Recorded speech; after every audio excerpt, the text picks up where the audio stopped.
on Saturday. Last night, Friday night, Eastside Catholic defeated Rainier Beach 35 to nothing at the Southeast Athletic Complex. We're here today at Memorial Stadium. Juan Cotto will be here with your play-by-play. Granville Emerson will be here with commentary and analysis. It's a beautiful day, great day for football. And D Money, Daniel Bellis in the house. What's up, D? I am, Tony. I'm all warmed up from last night, man, when Eastside Catholic did Rainier Beach very cold. It is something about sitting in the top of those bleachers at Rainier Beach that just amplifies the cold. Woo. I don't know what it is, but yeah, it was cold. Daniel, can you give us some updates, man, about scores that took place, what we've got coming up today? Yes. Well, today, actually, the only game in town is right here at Memorial Stadium. But last night, I can tell you about a couple of games that went down. O'Day basically blanked Ballard 41-7. Roosevelt took care of Lakeside 24-2. Bishop Blanchette with a huge blowout over Rick Dupree's Ingram 52-7. Oh, Rick's not gonna like that. No, he did not. Chief Self over West Seattle 40-17. And then Lincoln defeated Cleveland 19-8. Lincoln defeated Cleveland 19-8. 19-8. Okay, yeah, we didn't get that final last night. Yeah, unfortunately, we didn't have anyone reporting that score to us, and then we found out this morning about that one. We are live here at Memorial Stadium. The Leon H. Brigham Field is actually what this called. I know when Juan gets here, he'll give you a background information. Juan has a plethora of facts like that I'm sure he's going to be able to share. Juan is a very intelligent dude, Tony. And so I don't know when it was created, but it's been here a while. And I do know that for the longest, if you played Little League football, if you played Pee Wees, if you played 89ers, the goal was to get to the turf here at Memorial Stadium. Is that still the goal? It's still, I don't know if it's still the goal or not, but it was a big goal back then. And then to think that you could be here and play every week at high school was pretty incredible. And that hasn't changed. This is going to be a good game here between Garfield and Seattle Prep. Last week's Player of the Week, Quentin Jordan. Yep, is out here again. And Quentin was our Player of the Week in week 1. And in addition to that, he's receiving a $20 gift certificate to Emerald City Fish Yummy Company, which is right there on Rainier. And yeah, and then Daniel, we've got a lot of stuff going on at the radio station as well today. We've got the community food giveaway. Yes, we do. Which we do from 11 to 3. Come get you some food. Every single Saturday. You take as much as you want. Yeah. Good stuff, too. Really good stuff. I stopped by there earlier today, and they had steak and fresh vegetables and peppers and lots of good stuff. And then from 1 to 5 today, Daniel, the fish fry, catfish, DJ Smooth T. He's all set to go. He's all grilling them.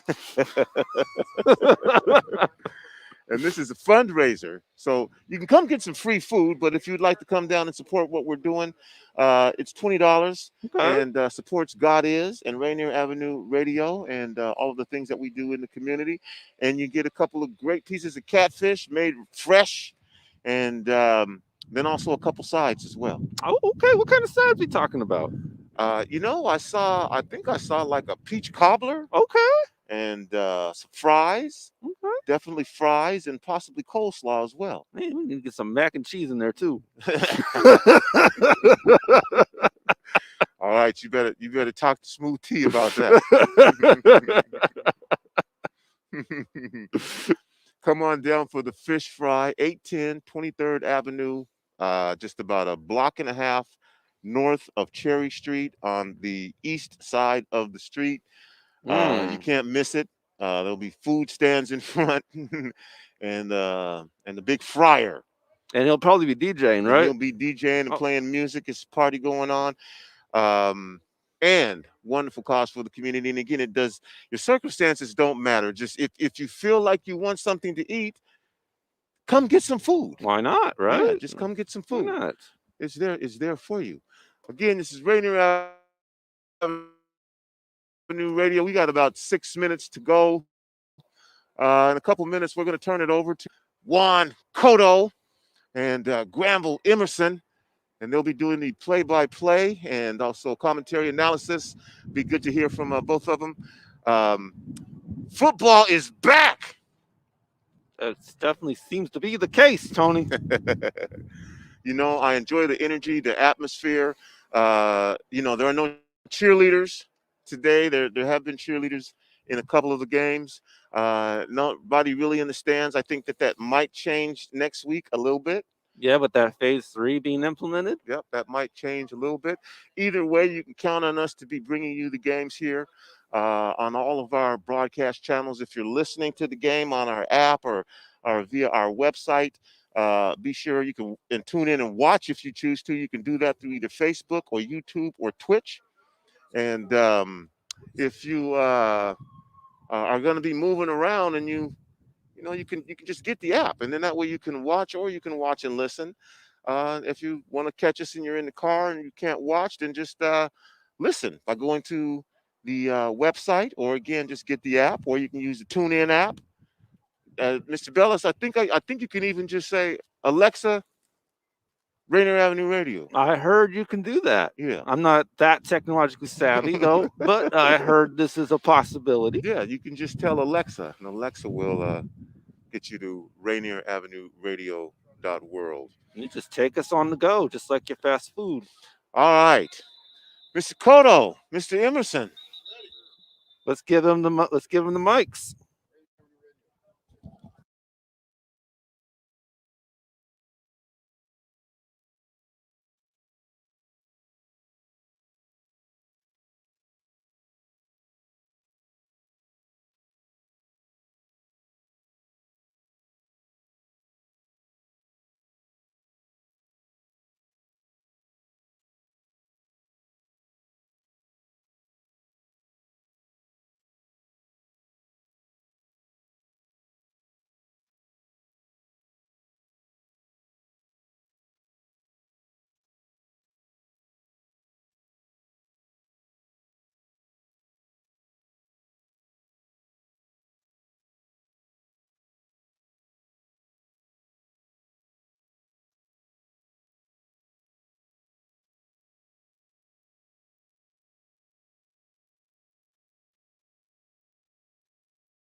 In a Metro League tilt, ladies and gentlemen.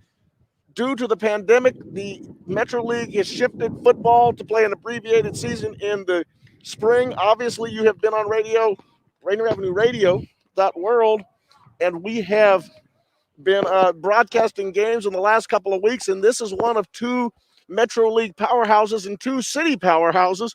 One a private school up on North Capitol Hill, the other one located in Central area. Juan Cotto and Granville Emerson today, live from Memorial Stadium in Granville. This is a very exciting game, and one where you have some personal connection with. Yeah, I'm looking forward to it. Juan, I coach varsity boys basketball at Seattle Prep. So, and always wanted to go to Garfield when I was a kid. So that's a personal connection for me. My mother is a graduate of Garfield, class of 1955, so she'll probably be listening in today to hear about her Bulldogs. And nevertheless, the Bulldogs last week, I saw a game that I was a personal witness to. I am now coaching the quarterbacks and helping out Coach Corey Sampson and the coaches at Rainier Beach. And Garfield got past us last week. The score was 28-22 in a game in which Quentin Jordan, their slot back middle linebacker, we just couldn't seem to tackle him on a couple of plays, and he took 2 long touchdowns, and that was the difference in the ball game. Yeah, I heard that was a wild game. Rainier Beach scored, and then Garfield scored on was it the ensuing kickoff? It was just after the ensuing kickoff, and Quentin Jordan took a pass and ran down the sideline, and we'll get back to that as we're just having a moment of silence to prepare for the season. And so good that both of these teams are just, number one, respectful of each other. And I think that us in the football community, I'm sure in the basketball, Granville, we are just glad to be out here playing sports. Absolutely. I have a lot of conversations with Aaron Mall, the head coach of Seattle Prep, and talking to him as the season came into fruition. And I was excited for him to be able to get his young men out there on the field. They haven't played in over a year until last week. And so they had 2 weeks of preparation, practices, and then hitting the field with their first game. This is the second game of the season. You and I briefly touched on it, and just as an athlete, or excuse me, as a coach and as an educator, what have you been trying to do to make sure that your kids are, number one, staying in contact with each other, and number two, keeping themselves mentally ready, physically ready to play these games? Well, during the spring, we actually got kids outside and did some speed and agility work with them. And the main thing was to get the kids together for some time of athleticism and socialism in a safe way. And so we try to do that and have been doing that throughout the pandemic. Kids were placed in pods where they could only interact with the kids in their pod. And then they were doing various individual workouts within their pods. And that was a way to bring them kind of pseudo together and still be able to get a workout in.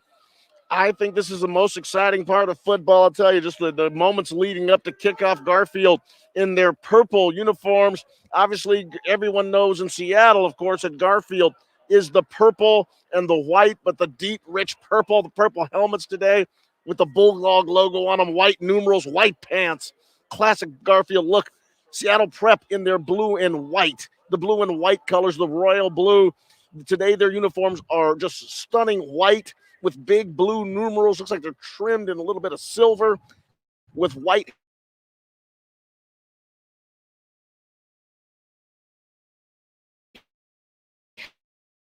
helmets.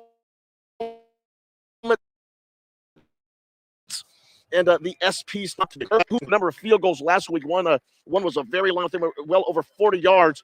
And he is a foot that keeps them in the game. And he is dressed in pink shoes, purple socks, white pants, and he's taking the final instructions from the referee. He will kick off to a number of single-digit dudes standing down there from Seattle Prep. Looks like a number of guys down there: Smith, Alexander, Rosales, and Cyper down there waiting for the kickoff. So we'll see what happens with Seattle Prep. They break off. Let's see if they kick to Smith. Smith returned a kick for 94 yards against Ballard and 7 returns last year for touchdowns. Merkelbach's kick is just awesome. It's a boomer into the end zone, and he was not kicking it away from Smith. They kick it right to Braden Smith, but he took 2 steps in the end zone, and now Seattle Prep is going to come out and start their offense on the 20-yard line. Now let's see if Sipe can get back to his form of last season. He was slinging the ball all over the field last year. He's got weapons in Braden Smith and in Jared Rosnos and the big tight end, number 88, Jack Velling. Number 9, Jake Sipe. He is a senior quarterback for Seattle Prep. He brings his offense out. They have 2 wide receivers to his left, one a slot back, one a split end, 2 running backs in the backfield. He's got a tight end to his right. He is 5 yards off the ball. The 2 backs are with him. The handoff goes to number 6, and he goes to the outside. That would be Elijah Vowell Buchanan. And he looks like he gets maybe to the line of scrimmage on that sweep play. Prep going no huddle. They're going fast. Juan, I just got word that Seattle Prep colors were founded in 1901. The Seattle Prep, a long tradition of history here in the Seattle area. Catholic school up on the north side of Capitol Hill. Sipe looks downfield. He's got a man open, just overthrew his tight end. And that's a big-looking kid, number 88 for Seattle Prep. 6'5", Jack Velling, All-Metro last year as a sophomore. He is a kid to watch. Just overshot him, but there was a penalty. A Garfield linebacker was kind of hanging on him, and I don't blame him. He's got an explosive couple of steps, was down the field, and looks like it's going to be pass interference on Garfield. And you're right. Oh, wait a minute. Here we go. They're marking it will be pass interference on Garfield, and you are right. That young man has an explosive first step off the line of scrimmage, and he was down the field by himself. Yeah, I love Jack Velling at tight end. He is a special kid. He also plays on the basketball team. And he is a good track athlete as well. So he's an athletic big guy. He can run, he can catch. Let's see what he does this game. A condensed formation by Prep, and the handoff is to that man, number 6, Elijah Vowell Buchanan. And help me with the pronunciation. Is that Vowell Buchanan? Elijah Vowell Buchanan. Well, they just they knocked him back about 2 yards, so they may not be able to pronounce his name, but they got him corralled on that play. 1 minute into the ball game, Juan Cotto and Granville Emerson underneath the shadows of the Space Needle at Leon H. Brigham Field. Prep comes out with 4 wide receivers to the left-hand side, and that's enough to make Garfield take a timeout. We're in the sun, Juan, in the sun of Seattle. I almost felt like I dressed too warm.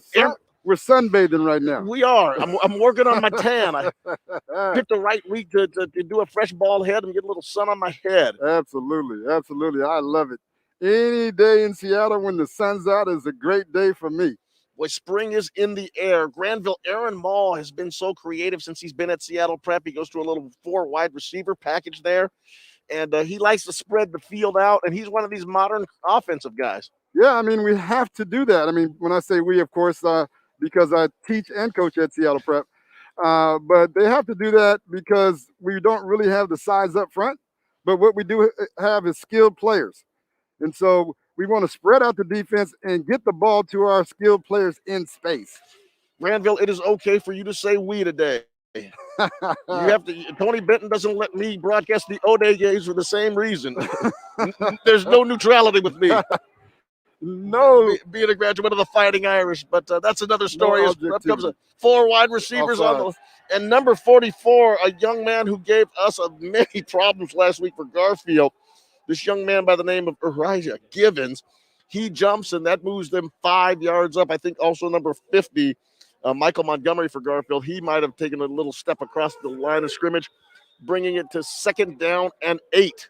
2nd and 8, ball is on the right hash mark. 4 wide receivers to his left, empty backfield. Sight using a dummy call, changing the play at the line of scrimmage. His offensive linemen very disciplined as they're waiting for the snap. The ball is snapped aside. He throws a little hitch. There's that man, Velling. Velling catches the ball, gets met by a couple of Garfield tacklers, and he's brought down for maybe a gain of 3 yards, and that was number 26 for Garfield. That was Calvin Barnes Jr. that made the tackle on that play. 3rd down and about 2 yards to go. Seattle Prep on the ball, 4 wide receivers to his right, 1 to his left. Sipe calling the play, clapping, snapping, and then going ahead and do what they normally do, that freeze count. He goes ahead and looks at the formation, and the coaches are calling the play, signaling in from Aaron Mall, who just swung a baseball bat. Sipe changing the play at the line of scrimmage. The clock is down to 7. First 2 minutes of the ball game. Sipe, it's a quarterback draw, and he is brought down by number 50 for Garfield, and that they'll bring it down. That may be a gain of 1, even if he got back to the line of scrimmage. Nice play. That was snipped out by Michael Montgomery. 4th and 1, they're going for it. Now let's see what they do. 2. Maul sends it looks like they are going to go ahead and go for it. Sipe has got 3 wide receivers to his right. He's got a running back standing to his left, and he's got 1 receiver on the left-hand side. They look back. 24 seconds on the play clock. 9.5 minutes to go in the first quarter, and Sipe punts it. Sipe took a step back. He punted it. That's a heck of a punt, ladies and gentlemen. Ball bounces at the 15-yard line, rolls into the 9-yard line after a friendly Seattle Prep bounce. And as we like to say at O'Day, God is on our side on that bounce. Yeah, anytime it bounces towards the other goal line, he's on your side. That's for sure.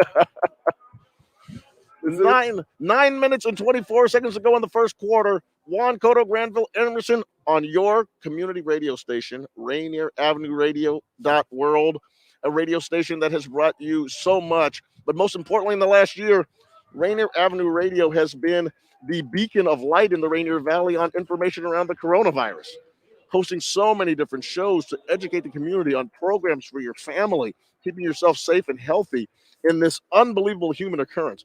Garfield comes out, their quarterback, and that's why they go to Quentin Jordan immediately, and Seattle Prep rallies to him.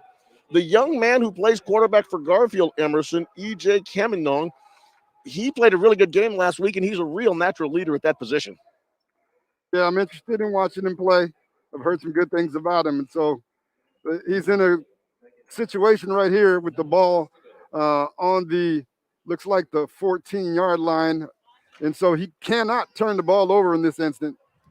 And so we'll see what they dial up for this second down play. They are in the shadow of their own end zone, and they are in the shadow of the spacing. A beautiful day here in Seattle as the ball is handed off. Hamilton gives the ball to a running back that was on his left side. He had 2 running backs with him, and they get a modest gain of maybe about 2 yards.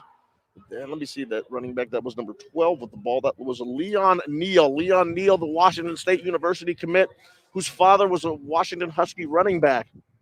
And another player who has explosive speed and has made many big plays for Garfield over the years, usually a slot back, they've moved him to running back. Now he's lined up in an offset eye. The handoff to Neal. Neal gets to his right, and there he goes around the corner. He's able to skip step and move out past the 25-yard line. On 3rd and 4, he gains about 9. That will be a first down. Well, there's a game inside the game with Leon Neal. He started out at Seattle Prep and played varsity with Prep both ways. Very good player. And now he's on the other side playing for Garfield. And so he wants to do well, and they don't want him to do well. So it's usually how that works out when you have when you start at one school and finish at another. Neal back 8 yards in an offset eye formation to give to Neal up the middle, and he breaks through, gets a couple of yards, and he's greeted rudely by some of his friends who probably have practiced against him and know him. And that was a solid gain of 3 yards for Leon Neal. It'll be 2nd and 7. 7 minutes, 25 seconds to go in the first quarter. Juan Cotto, Granville, Emerson underneath the sun today. It's absolutely beautiful out here. I dressed with too many clothes. It's just they have to take a sweatshirt off. It's beautiful, warm day out here as Garfield Bulldogs are taking on the Seattle Prep Panthers on your community radio station, Rainier Avenue Radio .world, by the way. We have 2 backs in the backfield with the quarterback, Caminong. He fakes the Neal, throws out to Quentin Jordan. They're trying to do that slat pass, and this time Seattle Prep rallies 4 guys over there, and he gets a gain of 1, and that was a big play for them last week. Prep saw it on the film. They're shutting that down. Yeah, 3rd down and 4. Let's see if Seattle Prep's defense can get off the field here, Juan. 2 long plays, a 65-yard touchdown pass to win the game last week from Cameron Jordan, and Seattle Prep says, we're taking away the short little hitch route, and we're going to put 4 guys over there. We're going to tackle you. 6:28 to go in the first quarter. Garfield comes up. 2 running backs right behind Caminong, who is in the shotgun. That's Leon Neal to his left. He's got Jordan lined up, but a slot to his right. Leon Neal about nifty flip to Leon Neal, and that's enough for 6 yards, and he's going to pick up a first down. So one of those little trick exotic plays, we certainly didn't see that last week. but he looked to his left, and Cameron kind of just flipped the ball to Neal, who's going to his right. And Neal goes to his right and runs into the line, plows through a couple of defenders, and he picks up the first down. Ball was at the 40-yard line. Field. Is that him coming off? Yes, he is.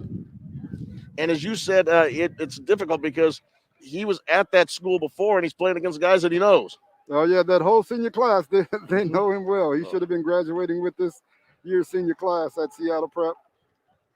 He also played on the varsity basketball team his sophomore year. That's one of those situations, just as a competitor, with knowing the guys over there, you don't want to lift him off, so he's probably hurt. No, he definitely doesn't want to hear it if you can't get back in the game. Trainer overlooking at him just over past the 50-yard line. He's just bouncing. And in this kind of day when you haven't taken a lot of hits, maybe just a little tweak. I'm sure it's not too serious. Yeah, he looks like he's all right. He'll come back. Here comes the Bulldogs to the line of scrimmage. We have two wide receivers to the right, one of the slot position. Cam in calls the signals with the wide receivers left and right to give the ball to their running back, number 21, and that is Julian Williams. And Williams has found nothing but rude Seattle Prep defenders who are actually probably waiting for Leon Neal, and they graded him rudely too. All time. The Seattle Prep Panthers, coached by Aaron Mall. And they do play a aggressive brand of football on both sides of the ball. They are in a four-man front, but they are suffocating, getting people back there. That was a big play. Now Garfield's in negative yardage on second down. Second down and 12. Here comes Garfield. They have a spread formation, two receivers to the right, two to the left, two slots, and got Neal back in the ball game, I believe. Is that Neal? Maybe not. But anyway, it's kind of a pistol formation. The tailback right behind. He gets an aggressive blitz from the right side, and the quarterback, Cameron, goes off to his left. He flips a pass out to his wide receiver, number 81. That's Rolly Canale. But unfortunately, a flag came out, and that usually means either somebody went down the field early or maybe a hold. It'll be interesting to see what they call. 4:56 to go, first quarter. Garfield 0, Prep 0. We just started. And I hope that what you should do is you should take your little device that allows you to put your headset on your phone, wireless or corded, go outside and walk around in the neighborhood and just enjoy the sunshine and listen to our broadcast. It's absolutely beautiful today. I hope you're outside. Definitely a good day to go on a walk, jog, bike ride, whatever you like to do. Get outdoors today. Take Rainier Avenue Radio.world with you. One thing that I am so glad, it's just great to see that the Metro League is allowing the cheerleaders to come to the game. Garfield's got their cheerleaders out and got their bows in their hair, and they put so much time and effort into practicing, and it's just great that they're able to come out and participate today. Seattle Prep has got to be able to get off the field. The play was a defensive holding, and that moved the ball up 5 yards, so it'll be second down and 3. Second and 3 for the Garfield Bulldogs. So Prep called for the penalty on the hold, unlike in pro and college football, does not make it a first down. They move the ball up to the spot, so it will be second down and 3 for Garfield. Spread formation, single back, it was right behind the quarterback. The flip from Colling out to their little wide receiver, who's a nifty little guy. Jacob Cochran caught the ball, and a real nice tackle there. You're absolutely right. It looked like that was Henry McNall that got over there and made that play. Nice open field tackle by McNall. He gains about 4 yards, and that will be a first down, moving into Seattle Prep territory at the 49-yard line. Here comes Leon Neal back into the game. It looks like he got a little bit of rest and some treatment, and he's back, and they're in the pistol formation spread, and we have wide receivers, both 2 to the left. Actually, they're going to go trips to the right. 3 wide receivers, 2 slots, and Cameron Jordan as the man on the furthest part of the outside with Neal in the backfield. The handoff is a simple dive to Neal. Neal plows into the line on the left side of it and picks up 2 yards. Second down, and it should be about 8. Garfield has put together a nice drive right here. Starting out on around their 13-yard line, just crossed midfield. Doing some really simple things, too. Just going ahead and running the ball forward with Neal and their backs, and some nice plays by Cumberland, just making some nice simple throws to keep this drive in order. If you can do simple things well, you'll be successful. 3:46, 3:45 to go in the first quarter. Rainier Avenue Radio.world. Juan Cotto, Granville, Emerson. A blitz right up the middle. And Cowling, who is so good at escaping some of those things, usually he ducks under, but Prep had a number of guys there, led by number 33, and that will be a young man by the name of Lewis Schrock. Got to Cowling and put him on the ground, and that will make it third down and a long 15. Well, and that was a great call by Prep's defensive coordinator to blitz in that situation and have Garfield now for the second time in this drive in negative territory in 3rd and 15. They should be able to get off the field on this play right here. 3 wide receivers to his right, 1 over to his left. Actually, empty backfield, 2 wide receivers over to the left. Oh. And it looked like Seattle Prep was going to send some guys after it, but a couple guys got there a little too quick. Number 56, and his name is, he's a down lineman. Number 56 is Will Thompson. Got a little excited and jumped a little quick. No, I don't think they needed the blitz in that situation in 3rd and 15. They needed to just play solid D.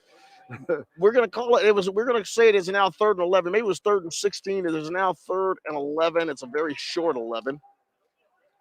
Much closer to the stake, but we have to call it 11 yards as we have 3 wide receivers to the quarterback's right, 2 to the left, empty backfield. Cowling back to pass, getting some pressure off the edge.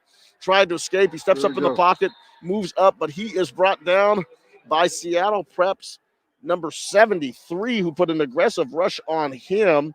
And that is, as I'm searching through the roster, but the aggressive rush was put on by the defensive players, and they were able to get Garfield to go ahead and punt.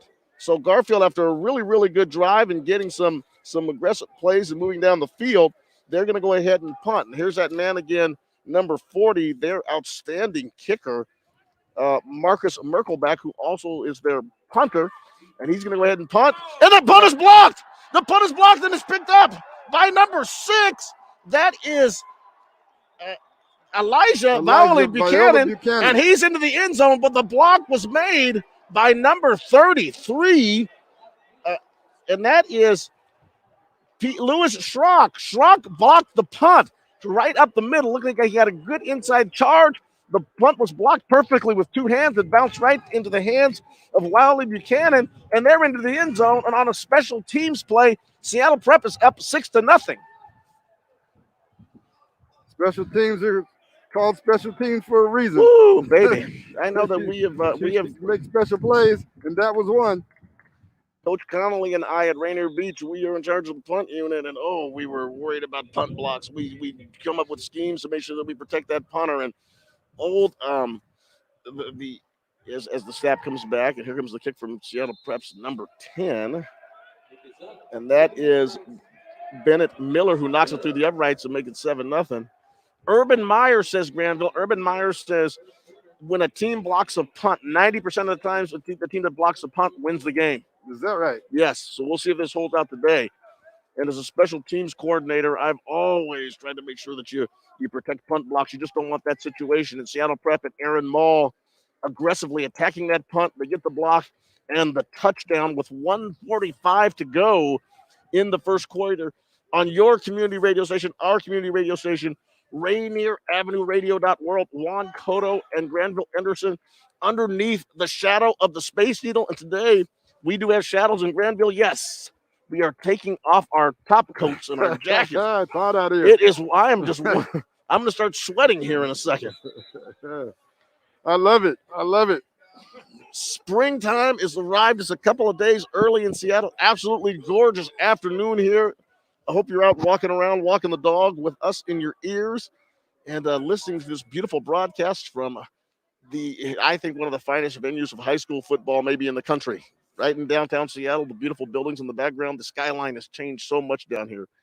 Leon H. Brigham Field. Leon H. Brigham, the former young man, he played his high school football in Seattle, was one of the innovators of a college offense over on the East Coast, came back to Seattle and had many legendary teams at Garfield High School at West Seattle, and was one of the founding fathers of junior football and high school football in the area. And they named the scoreboard after him when they put the initial scoreboard in after Leon H. Brigham as a kick is up, and it is received by Garfield at about the 9-yard line. The returner runs to his left, breaks a couple of tackles, gets through the middle, and a very solid return for Garfield by number 21, Julian Williams. Yeah. He picks up about 22 yards on that return, gets the ball in really good field position, make that about 27 yards on that return, gets the ball out to the 27-yard line. So Garfield in pretty good field position, much better field position than they started last time. Let's see if Garfield can return the favor in terms of getting back in the game. 1:35 to go in the first quarter. Seattle Prep 7, Garfield nothing on a blocked punt.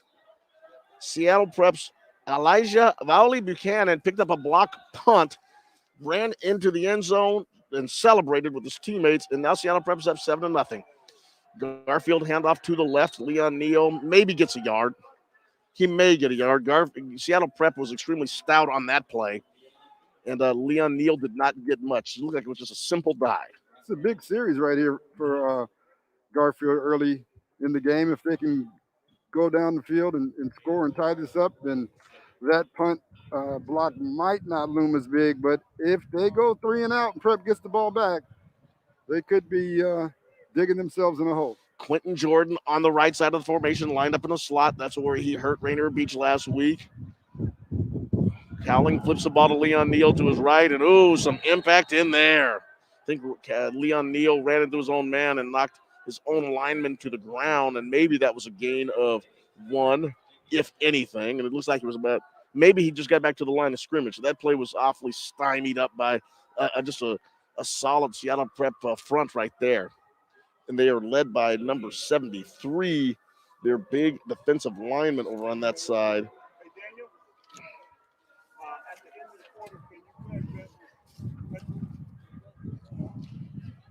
Third down, it's a big third down for Garfield. Big third down for Garfield. 15 seconds left to go in the first quarter.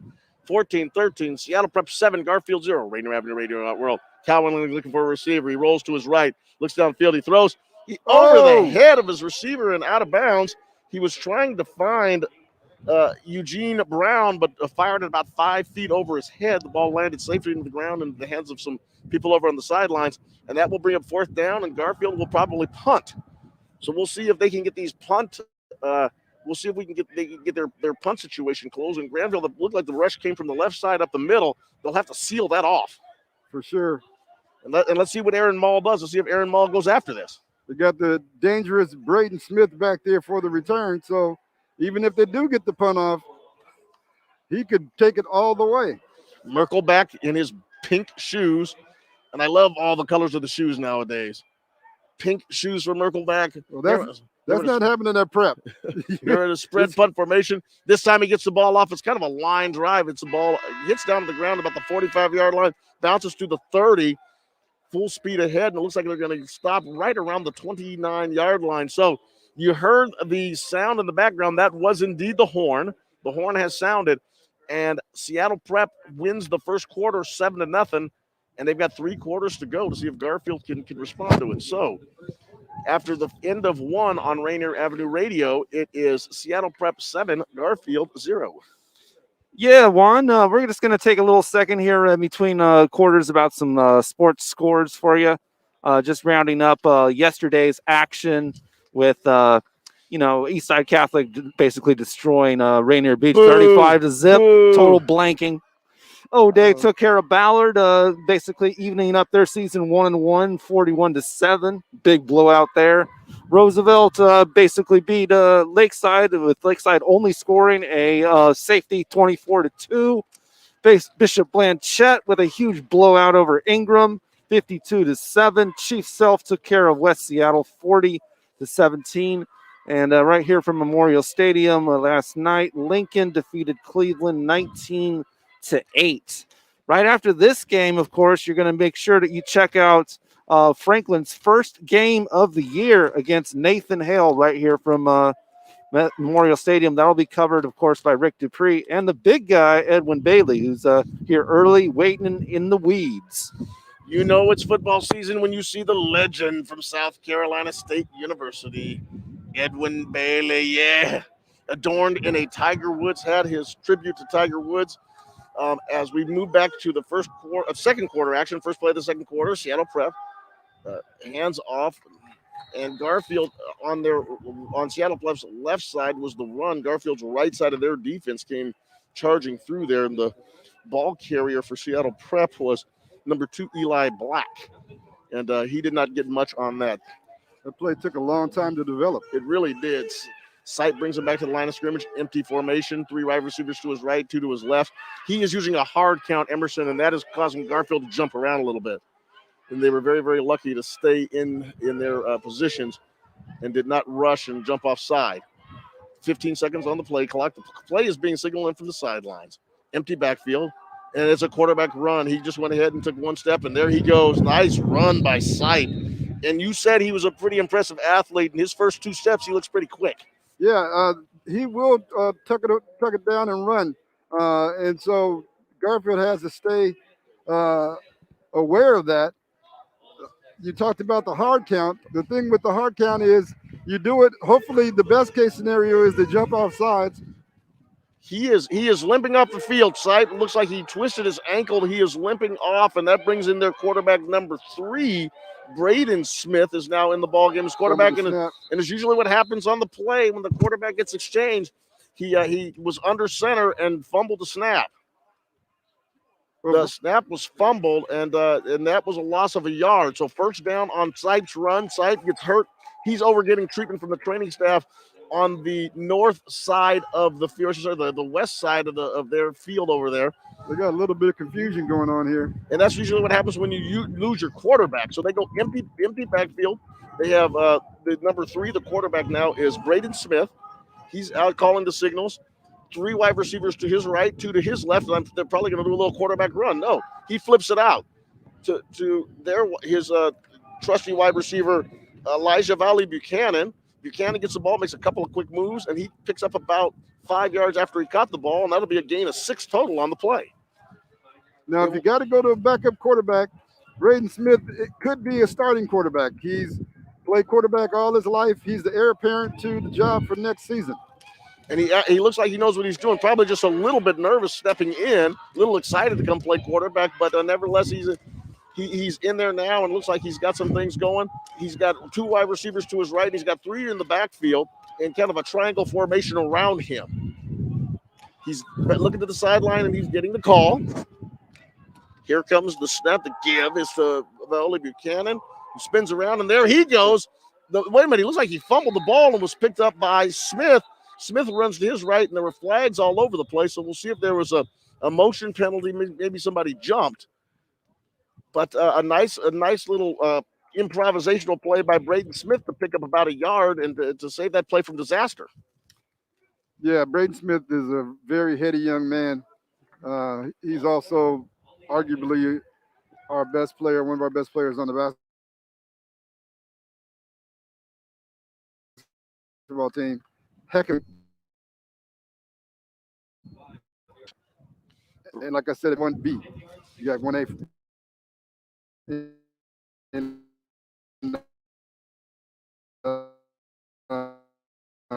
Sight.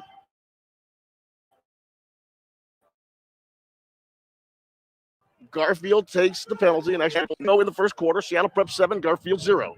Juan Cotto, Granville, Emerson underneath the shadows of the Space Needle at your community radio station, Rainier Avenue Radio.world. Smith clapping, looking for the snap, but no one moves. They all look to the sideline. They get the play. He's got 2 receivers to his left. He's got a slot and a split receiver there, and he's got 3 to his right. He looks downfield, heavy rush. He rolls to his right. He throws downfield, and it just did not get there. He was trying to find the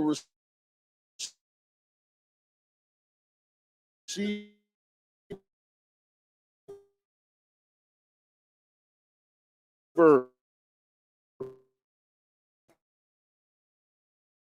Number 21 is open. Oh my goodness! I'm sorry, Mom. My sunscreen and my tanning lotion. It is absolutely gorgeous out here. 9:06 to go in the second quarter. The skyline of Seattle. Boy, you can't even. It doesn't even look familiar down here. I can't see any of the buildings I used to see. There's so many buildings that are built up. I don't see the Columbia Tower from down here anymore. My, oh my. You know, age myself. Oh, fake punt. Little fake run roll to the right by the punter. That is number 8. And does he get the first down? Number 8 for Seattle Prep. Jared Rasnos. He just took the football, started running to his right. It looked like it was going to be a rugby scrimmage punt. That's what they call that formation, the rugby scrimmage punt. He just started sprinting to his right. Thought he could get around the corner, but Garfield did enough to shove him out of bounds. Well short. And he was short of by about 4 yards. It'll be Garfield football at the 46-yard line of Seattle Prep. So Aaron Mall rolling the dice to see if he could get somewhere, and they didn't pick it up. Yeah, that was a pretty risky play right there. Kick the ball, play field position. You're up 7-0. No need to do that. 2 running backs in the backfield on either side of the quarterback for Garfield. That's Cameron Young. He's got Leon Neal to, I believe, his left. He's got 2 wide receivers to his right. Actually, Williams sliding out of the backfield to give is to Neal. Neal pushes into the line of scrimmage after being met there by Seattle Prep's number 56. And that is, he's not on the roster. Wait a minute, let me put my roster around here. Seattle Prep's number 56 is Will Thompson, and Thompson was the one that made the tackle on Neal, and he gained a yard and probably said, hey, we miss you in biology class. Miss seeing you there. 3 wide receivers. They're all good friends. To the right, 1 to the left, and Neal in the backfield standing in the pistol right behind the quarterback, Kevin Young. Man goes in motion, came on back to pass, and he's pressured. He throws, and he flips it out to the little shifty wide receiver, number 6 for Garfield. That's Jacoby Cochran, who made a nice little dance step. Looked like he could have been dancing with the stars in that play and was able to pick up a couple of yards, and let's give him a gain of 2. But Seattle Prep obviously had that play diagnosed. 8 coming up on 8 minutes and 9 seconds to go in the second quarter. Seattle Prep 7. Blocked punt. Elijah Voli Buchanan picked up the punt that was blocked by, I believe it was, I had Lewis Schrock blocking that punt. Cameron Young back to pass. Rolls out to his left, being chased down by a whole plethora. It's always nice to use the word plethora of Seattle Prep defenders, and they shoved him out of bounds. And I'm going to give number 30 credit for Seattle Prep on that play. Isaiah May shoves him out of bounds. It doesn't look like the clock operator was paying attention on that play because they didn't run the clock. Still 8 minutes and 9 seconds to go in the second quarter. Little details that you notice in coaching. First time I heard Isaiah May's number called. He's a good little linebacker. Here we come now. 4th down and 2. Garfield, they're going to go for it.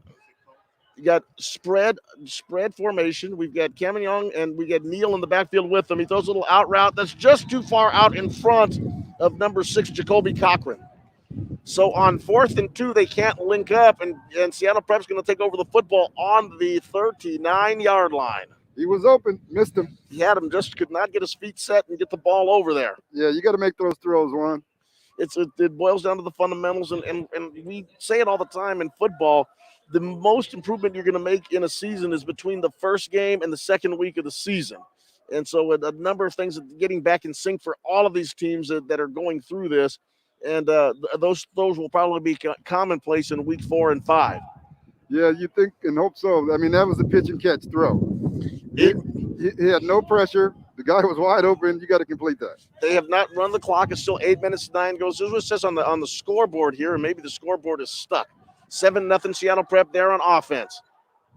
Here goes. And they still have their quarterback, their backup, the second choice quarterback, as they say in the Major League Soccer. It was, let's see, his name is it is Braden Smith in at quarterback, and he hands off to number 6. That was Elijah Valley Buchanan, and he picks up about 8 yards on this first down play. It was just a plunge up the middle. It was a good, tough run by Buchanan. Really nice play. Buchanan. Good, tough run. So Elijah picks up 8. 2nd down and 2. Braden Smith drops into the shotgun, about 4 yards behind the center. He's got it back to his left, hands off to that back. That's his brother. Oh, you got to love the little brother combinations. Bill Violi. That's real easy. Smith to Smith. And he picks up a first down. So Seattle Prep looks like they're going to go ahead and just slam the ball right up the middle and see what they can do. Probably do a little zone scheme in there, see if they can get loose in front of Garfield's front four. Another one right up the middle, hands off to his brother again, Bill Violi. Oh, that's Elijah's brother. Elijah's brother. Thank you. And he goes and he's kind of a beefy guy there. Yeah, Granville. he's a tough kid. It seems like Prep has found something that Garfield's middle may be soft. Is Mike Durant still working at Seattle Prep? Yes, he is. Well, you can he is definitely our strength and conditioning coach. He does a fantastic job. Always has, and those kids they look solid up there for Seattle Prep. And he does a great job. A phenomenal job, actually. 3 wide receivers to his left, 2 to his right. Second down and about 4, and Caden picks up he steps up in the pocket. He runs might go. To his right. He might He's go. Go. Oh, he stepped Just out. tiptoeing down the line. Braden Smith really accelerated around the corner. Just a simple quarterback draw play. He ran to the middle, didn't see anything. When he saw the middle linebacker was there, he just busts to his right, and he goes down the sideline, and he picks up a solid 20 yards, and that will be a Seattle Prep first down. Prep wasting no time lining up on the football. They've got 3 wide receivers to the left. They've got a tight end and a wide receiver to the right, and they've got number 6. That's Violi Buchanan in the back, just to the left of the quarterback, Braden Smith. Smith claps his hands, gets a snap, and he runs. He tried to run a little read play, did not fool the defensive end, and that is that man again, Quentin Jordan. Just blew up that play in the backfield. Quentin Jordan is a load. That's what we used to call a load. That's a big kid. He impacts both sides of the ball. He's a defensive end, and he certainly is imposing as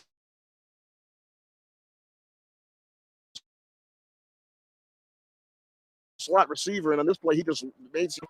Braden Smith came in for Sight. Jake Sight, the starting quarterback, went down after a 10-yard run with an ankle. Looks like an ankle injury. Braden Smith in there calling the signals. Sends Violi Buchanan to his left. He's got 3 wide receivers to his left. He's got a single receiver down here to his right, and he's got a tight end lined up as well. So yeah, they're in good formation here. It's a little screen pass. They're coming back.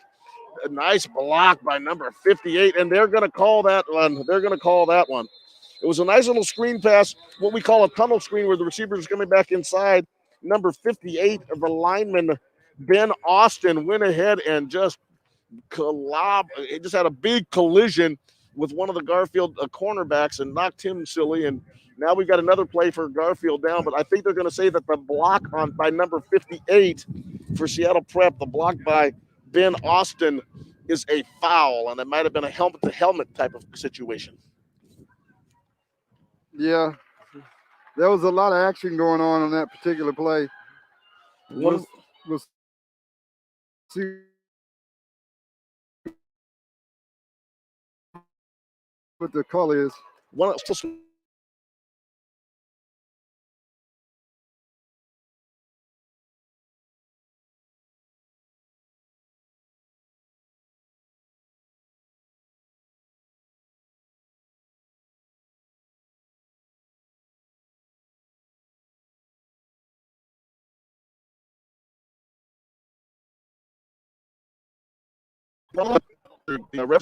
Referees are in discussion. It was second down on the play, and the play actually ends up picking up about 6 yards. He gave the signal for personal foul. Personal foul is the first down. Is that personal? Let's see what they do. Or why are they walking this way? I think they're going to call. I think they're calling the play. I think he may have messed up. I think they're calling the play on the block by 58. He must have pointed the wrong direction. Here he comes again. So, personal foul.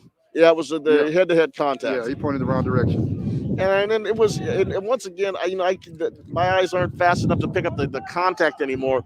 But certainly, we've been told as coaches that if there are plays where the defender does not see the blocker coming, they're going to be flagged. Yeah. So you want to have both eyes on both eyes when you make the contact, and certainly the cornerback, and I think that was Neal that was out there. He did not have a chance to turn around and see it, and just got clobbered. Yeah, that penalty was not around when I played high school football. No, well, and you can tell by the way I articulate things, it wasn't around when I played either. Here comes Violi to his left on a simple run play, just a stretch run, and this is not Violi Buchanan, but this was Bill Violi, and he picks up about 8 yards on a nice little run to his left. Just a stretch play to see if they can bring it down. That should bring up third down and about 26. have to get down to the 23-yard line for the first down. Excuse me, you got to get down to about the 17-yard line for the first down. Here comes Braden Smith. He has his prep Panthers up on the line of scrimmage. He's got two wide receivers, both to the left, two wide receivers to the right. He's got his tight end up there on the line of scrimmage, so he's got really trips to the right. One is just extremely tight. Braden Smith throws. He goes for the tight end, and he's done. What a play! Nice throw. Beautiful throw, beautiful catch, and you called it. That young man at tight end is a nice-looking athlete, and that was a nice-looking catch. Yeah, he just got offered by Fresno State last week, his first official offer. Remind me his name again? Jack Velling. Jack Velling. Jack Velling, and just makes a simple seam route, just sprints right down the middle. And Braden Smith, and you're right, I tell you would never know that he wasn't the starting quarterback. Beautiful ball just right in the breadbasket. And that is enough. I thought it was close enough for a first down. They've actually marked him 2 yards short of the first down marker. I thought he was a little bit closer than that, so it's going to be up 4th and 2. Picked up about 22 yards on that play. Here's Braden Smith, a throw, and he gets another catch. Oh, nice catch. What a nice little timing route. And the number 21, Cody Dotson. Cody Dotson just went ahead, turned around, and the ball was on him. He just fell down to his knees, made the catch, and he picks up a gain of about 7 yards, and that'll be a first down for Seattle Prep. So they go from second down and a mile and pick it up. See if they can put it in the end zone. Juan Cotto, Granville, Emerson, you are listening to us from Leon H. Brigham Field. We are sunny bathed skies under the shadow of the space needle, the real shadow. As Seattle Prep gets a handoff, Braden Smith gives the ball over to Bill Violi, and he runs to his right and runs into a host of Garfield Bulldogs. Rainier Avenue Radio.world, your community radio station, our community radio station. Seattle Prep 7, Garfield 0. Well, they've run that play a few times now where they've handed the ball off. I feel like Braden Smith needs to keep that and go the other way. He's probably reading that defensive end, and, the defensive end he is reading over there is Quentin Jordan. Yeah, well, and I, like I said, he needs to keep it and go the other way. Yeah. He's probably waiting for Quentin Jordan to break down and go around him. And I'll tell you, if you get Quentin Jordan full speed on you, that's a race. And the defender down. Let me see if they stand him up. See if I can get a look at his number here. That is number 14? It's actually number 13. Looks like it might be D. Dukes walking slowly off the field under the supervision of one of the Seattle Children's trainers. And the Seattle Children's training staff, Granville, so nice to have them out there just as a coach. It's just so relieved to know that you have some help with you on the coaching staff. Absolutely. They can make those decisions. And they do a phenomenally great job. Oh, my goodness, they do. Granville, I'm going to sit and spread my legs out here a little bit. Make yourself comfortable. Oh, my goodness. I just wasn't expecting this type of weather. Second down and 9. They can get a first down before they go into the end zone. That's about the 3-yard line. The ball is on the 12. Braden Smith calling his signals. He's got 3 wide receivers, including the tight end to his right. He's got 1 to his left, and then he's got a back. He's got number 6 back there. That would be – is that delay game? What is Pauli Buchanan. And it looks like there's going to be a call to fly, and maybe someone lined up wrong into the neutral zone. See what this call ends up being.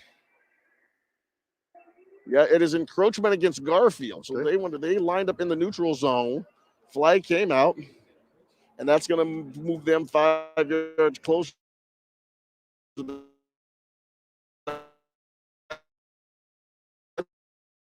it's going to move the ball to the 6-yard line. Billy Buchanan, the only scorer on a touchdown after picking up a block punt. Rainier Avenue Radio.world, your community radio station. Straight up the middle. Oh, play action. Braden Smith rolls to his right. He looks, he's got a man in the end zone, and he overthrows both of them, actually. He had the tight end Velling, and he had number 6, is it number 8, rather? He had Jared Rasnos back there, but he threw it where only they could get it. He threw it high and out of bounds. And as we say in coaching, that's okay. We have another play. Yep. Only our guys can get it. Throw it where only your guys can get it, and nobody else. It's going to be a completion or incompletion. A helicopter just floating over Memorial Stadium's south grandstand, and they're just taking, looks like they're taking photos of the Space Needle. It might be a promotional video as Braden Smith brings his guys to the line of scrimmage. What a beautiful day we have here. Skyline so pristine, the new climate change arena as a little misdirection play, and that is Viola Buchanan. Viola Buchanan. They did fly sweep to the left, and they pitch back to Viola Buchanan in the right. Garfield's defense moves to its right, and they cut back, and Viola Buchanan goes into the end zone. Very nice run by Viola Buchanan. Very nice run. Good misdirection. Touchdown. The Seattle Prep Panthers, with 2 minutes and 36 seconds to go, lead 13-0 on a touchdown run by Viola Buchanan, his second score of the game. This one the more traditional way, and the extra point coming from Seattle Prep's Bennett Miller, and it is good. So Seattle Prep up 14-0. They overcame the personal foul and still scored. That's a good sign if you're a coach. To see your kids overcome that kind of adversity and still put the ball in the end zone. Aaron Mall and the Seattle Prep Panthers go up 14-0 on a second touchdown by Viola Buchanan to go with the touchdown he had in the first quarter. And Seattle Prep is coming out. They've really established themselves in this second half after a tough loss to Ballard last week. You were talking earlier about the penalty of the personal foul and having to be able to see the guy, and if you can't blindside the guy. One of my memories of playing varsity high school football here at Memorial Stadium, my first time on the turf, I was a sophomore. I was on the kickoff team, and I was on the end, so I'm supposed to, contain on that side of the field. The ball was kicked to the other side of the field. I was prancing down the field looking pretty, and this kid from Shorecrest just blasted me. I tell you, that's the beautiful thing about playing football. Is I think each of us who've put on those pads has a story like that.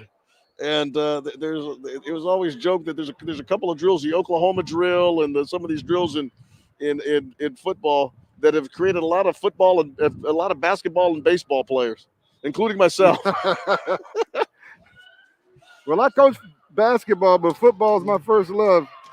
2:36 to go in the second quarter. The kick from Mr. Bennett of Seattle, is it Bennett Miller? Mr. Bennett Miller's kick goes bounding out of bounds at the 10-yard line. So Garfield's going to get the ball at the 35-yard line to start this drive. 2 minutes, 36 seconds to go.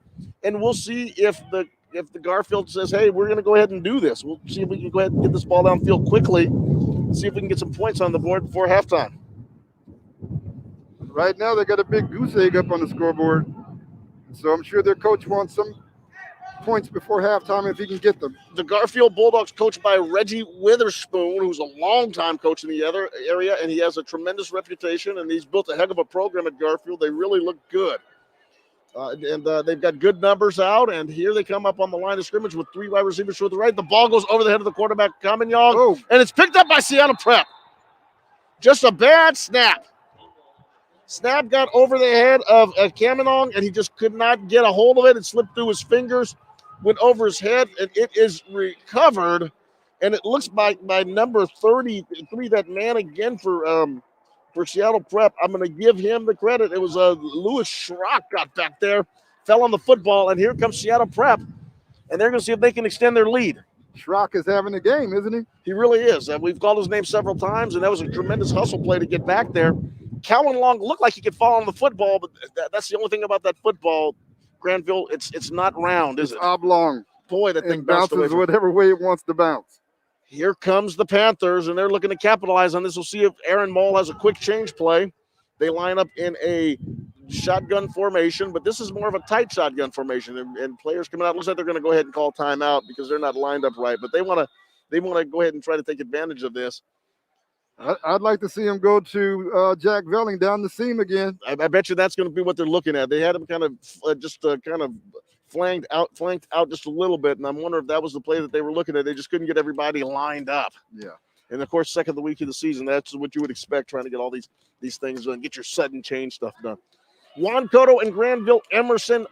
Oh my goodness, the gleam from the Jimi Hendrix Museum or the what is it? The Mopop Museum of Popular Culture. Now the over there, so they call that the Museum of Popular Culture.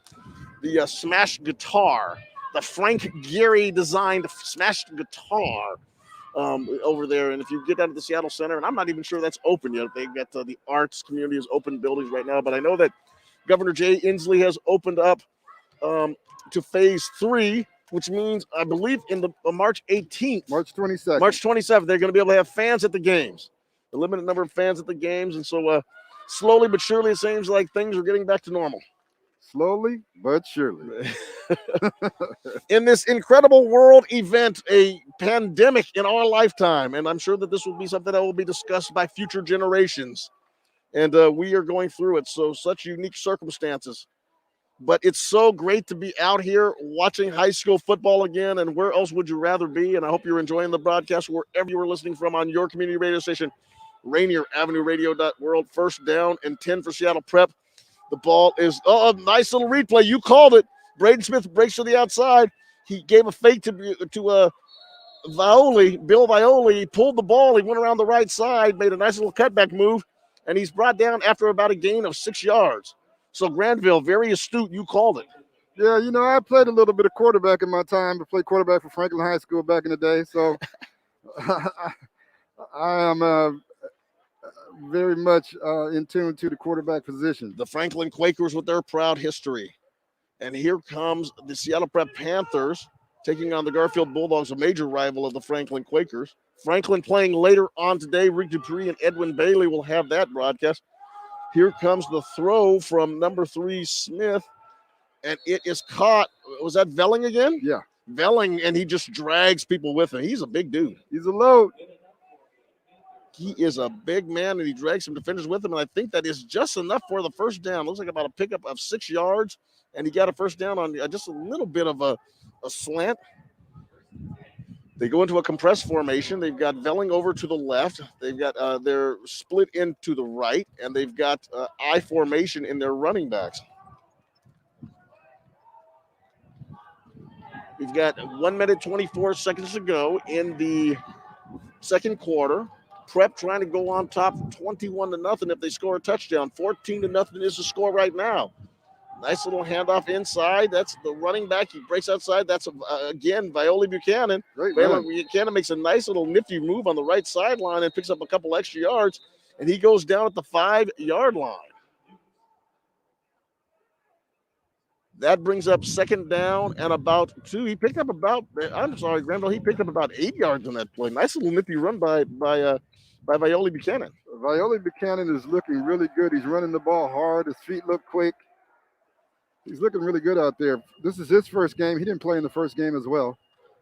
1 minute and 2 seconds to go on the scoreboard. Juan Cotto, Granville Emerson, Rainier Avenue Radio.world. On a sunny day in Seattle. And Granville, you have a little bit of a show on Rainier Avenue Radio, don't you? LidLine Sports, Monday night, 7 to 8 p.m. Catch us. I love to get in there and have some conversations with you and Pepe. We need to have you on the show. Oh, man, it's fun to sit there and talk a little sports with you guys. We talk a little sports. You guys talk a little sports. And let me tell you something, ladies and gentlemen. These two men are passionate about their sports, and they get into it, and I love it. I love to hear it. And lots of talk about the National Basketball Association. Yeah, Otis Stevenson, little low, he does a fantastic job with the NBA, and Ronald Pepe being on the NFL. They both do great jobs doing their research and bringing the information to our listeners every week. Really want to give a big shout out to both of them. They are really, really good. Really, really phenomenal. I'm glad to have them on the show. I tell you, here comes some great radio coming out of Rainier Avenue Radio.world. And Rainier Avenue Radio has been, like I said, they have been the beacon. They've been the voice during the pandemic for our community. Seattle Prep in a compressed formation to give to Violi Buchanan. He runs right up the middle behind a big offensive line. One of those compressed formations that you see inside the 5-yard line. They had 2 running backs lined up as blockers, and they just plowed over the right side of Garfield's, the left side of Garfield's defensive line. And Violi Buchanan his third touchdown? Has his third touchdown of the day. Yeah, he's having a game. Way to go. They call him AVB. AVB is having is ABC. 1, 2, 3, touchdown. His third touchdown of the game. You and I are going to start a little dance group. And see. The kick is true from the young man Bennett Miller, and that means that Seattle Prep goes up 21-0 over the Bulldogs with 1:02 to go in the second quarter. Siegel's taking a little flight. He dropped a little. He dropped a little load on the field. That is not. As Chevy Say says, that's good luck. That's good luck in Thailand. That is not what you want to see during the middle of a football game. Man, you just swooped in to do that. So a lot of things going wrong that Garfield's got to clean up now. Wow. Juan Cotto and Granville Emerson at Seattle Center, Leon H. Brigham Field at Memorial Stadium. It's first time for everything. I've never seen that one before. And Granville, it's so. When you call football games with Edwin Bailey, trust me, you see a lot of stuff. And hear a lot of stuff too. Oh my goodness. Granville, Climate Pledge Arena. Just in the background to our right, or to our what would be the west, and the sun setting over at Climate Pledge Arena. We're going to have a state-of-the-art facility in this community here very soon. Bring back our Sonics. We will have the National Hockey League, and many fans still miss the National Basketball Association. Yeah, I can't wait. I've said on LidLine Sports for a long while that the NBA will expand to Seattle and Las Vegas, and looks like that's about to come to fruition with the next 2 to 5 years. So looking forward to the Sonics coming back. Bennett Miller puts his foot into it. Garfield's number 21. That is Williams with the ball. A couple of missed tackles and a couple of nifty little moves, and he gets to the 20-yard line before he is just pounded by a host of Seattle Prep Panthers. Was that a face mask call? Julian Williams. I think it may have been some sort of an illegal block. Okay. Then there's actually 2 flags down, so we'll see. I thought I saw a hand go to the face on the first missed tackle. You may have seen that, and you may be right. Let's see what they do. Garfield looks like they're backing up more and more. Okay. So we've got block. Looks like we got we got a little push in the back. Yeah. Yep. And so they're going to go ahead and mark it from the 15-yard line. So it looks like I bet you that Garfield will pick up the ball if they go half the distance, probably from about the 7-yard line. Let's see what they do. As the referees are marking off the penalty, and it looks like Garfield will start at about they're going to call it the 8-yard line. 52 seconds to go for Garfield to get something going here in this quarter. Seattle Prep. It's been all Seattle Prep in the first half. A block punt started it. Yeah. There was Viola Buchanan, and then 2 touchdown runs in the second quarter by Viola Buchanan, and now they are up 21-0 over the Bulldogs. Said when he blocked the punt that those special teams plays like that and momentum changes, and wondered how Garfield would respond, and they haven't. Here comes Camignong, and the last snap went over his head. We'll see if they've got the snap right. He's got 3 wide receivers to his right. He's got 2 to his left. Empty backfield. Camignong wearing number 2 purple uniforms for Garfield. He's got a big white number 2 over the word Bulldogs over the number 2. Calls, he gets the snap this time. He throws a long pass out to Quentin, the man from last week, Quentin Jordan, and the whole Seattle Prep defense goes over and gets a piece of him. It was a nifty open field tackle by number 6, and there's that man again. I tell you, Elijah Valley Buchanan, he has been everywhere, and he just made a open field tackle that we'd all be envious of. I mean, just he's having a game. Man, is he having a good football game today. He drops the big man, Quentin Jordan, in his tracks, and Quentin Jordan, who was player of the week last week, looks just really confused and disheveled right now. 41 seconds to go in the second quarter. It looks like Garfield has called time out.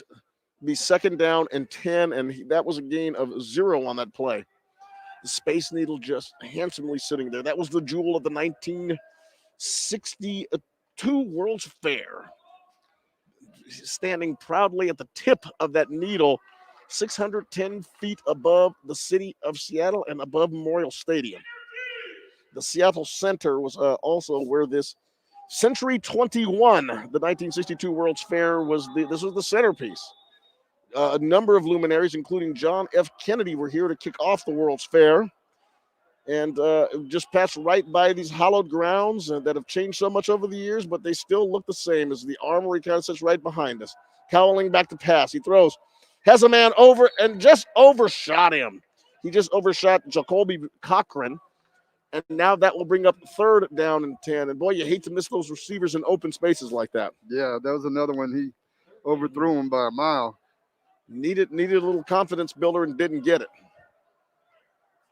Seattle Prep 21, Garfield 0, 35 seconds to go in the second quarter. In case you were wondering, this is one of the early season football games. Football has been shifted because of the pandemic. Normally played in the fall, it is now in the spring. 3 to his left, 1 to his right. Cowling back to pass. He's looking downfield. He's trying to get set up the throw, but Velling chases him down.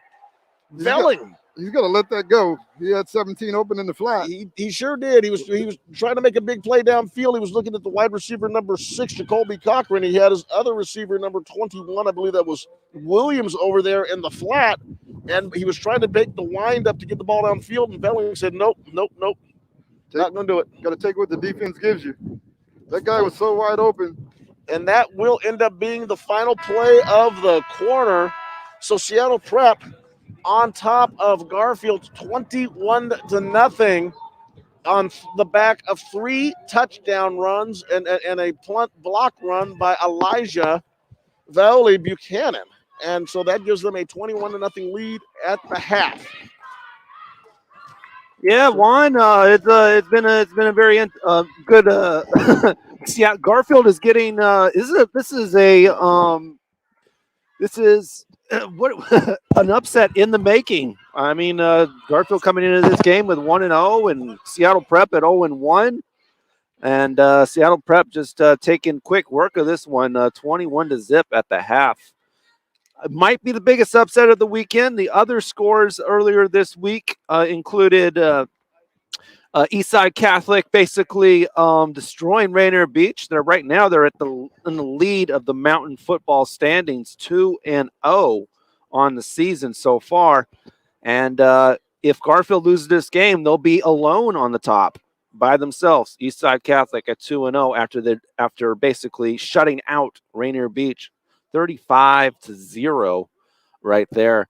And as well, also yesterday, right here from Memorial Stadium, O'Day blew out Ballard, and both of those teams are now 1-1 on the season. That includes 41-7 with that one right there. Both 1-1 on the Mountain. Roosevelt took care of Lakeside 24-2 with a blowout there. And it was even worse for Bishop Blanchette and Ingram, with Bishop Blanchette just pounding it down on them, 52-7. Woof. Chief Self in West Seattle. Chief Self was with the blowout win there as well, 40-17. And the last game of the night, which we got the score in from this morning from Memorial Stadium, Lincoln and Cleveland. Lincoln with the win there, 19-8. And right there. So how does that affect the standings? Well, the Metro League Mountain Football standings. Eastside Catholic is sitting on top with 2-0. Garfield right now is at 1-0.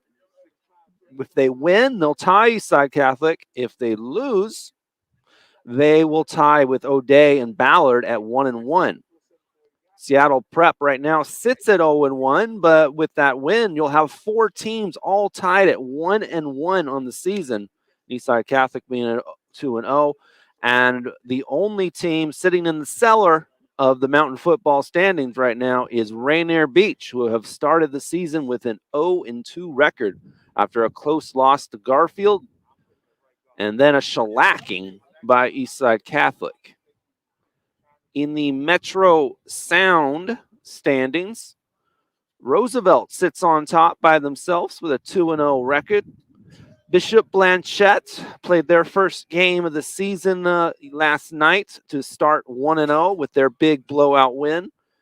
Lakeside and Chief Self each sit at 1-1 each.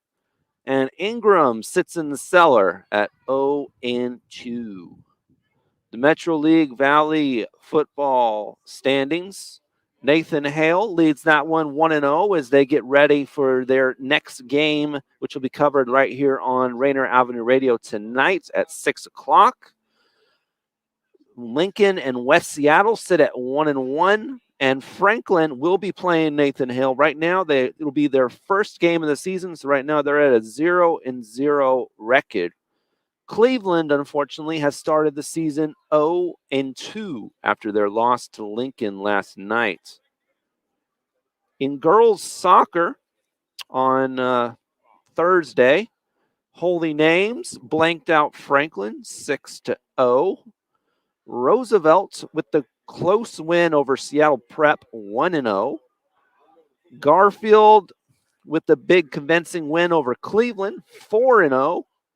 Lakeside squeaking one out of Ballard 2-0. West Seattle and Eastside Catholic playing a close match 3-2 with West Seattle winning that one. And finally, a tie between Lincoln and Nathan Hale with one apiece. The girls soccer mountain standings now stand at Roosevelt with the lead with 2-0. Lakeside with one win and a tie. Seattle Prep with a win and a loss. Ballard and Lincoln and Nathan Hale each with a loss and a tie. Bishop, Blanchette, and Ingram both with one tie each in the cellar. The sound standings for girls soccer stands as Holy Names, Garfield, and West Seattle have all started the season at 2-0. Rainier Beach has yet to play a match, as their match actually on Wednesday was canceled due to rain. Franklin sits at 1-2. Cleveland at 0-1. Eastside Catholic and Chief Self have both lost their first two matches of the year and sit in the cellar of the sound standings for girls soccer. For volleyball, Seattle Prep took care of Roosevelt with a 3-1 win on Wednesday. Chief Self with a convincing win over Rainier Beach with 3-0. And the rest of the games we are waiting on scores from that have not been reported. That includes Ballard versus Lakeside, Garfield versus Cleveland, Bishop Blanchette versus Ingram, Nathan Hale versus Lincoln, Franklin versus Holy Names. If you have any of those scores, feel free to report those in the comments and we'll update them in our scoreboard. Metro League's volleyball mountain standings stand at, for the year, Seattle Prep currently in the lead with 2-0. Ballard,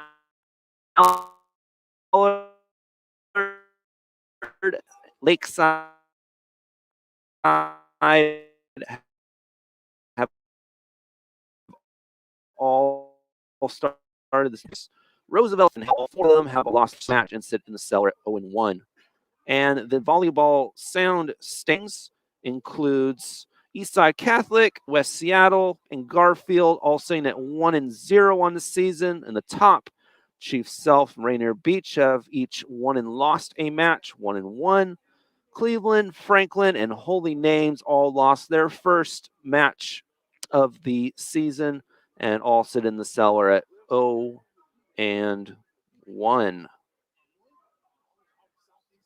Again, football scores from last night.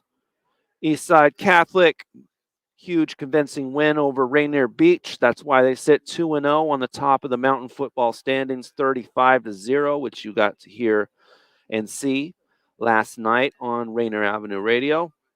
O'Day with the shellacking of Ballard in Memorial Stadium, 41-7, each of them sitting at 1-1.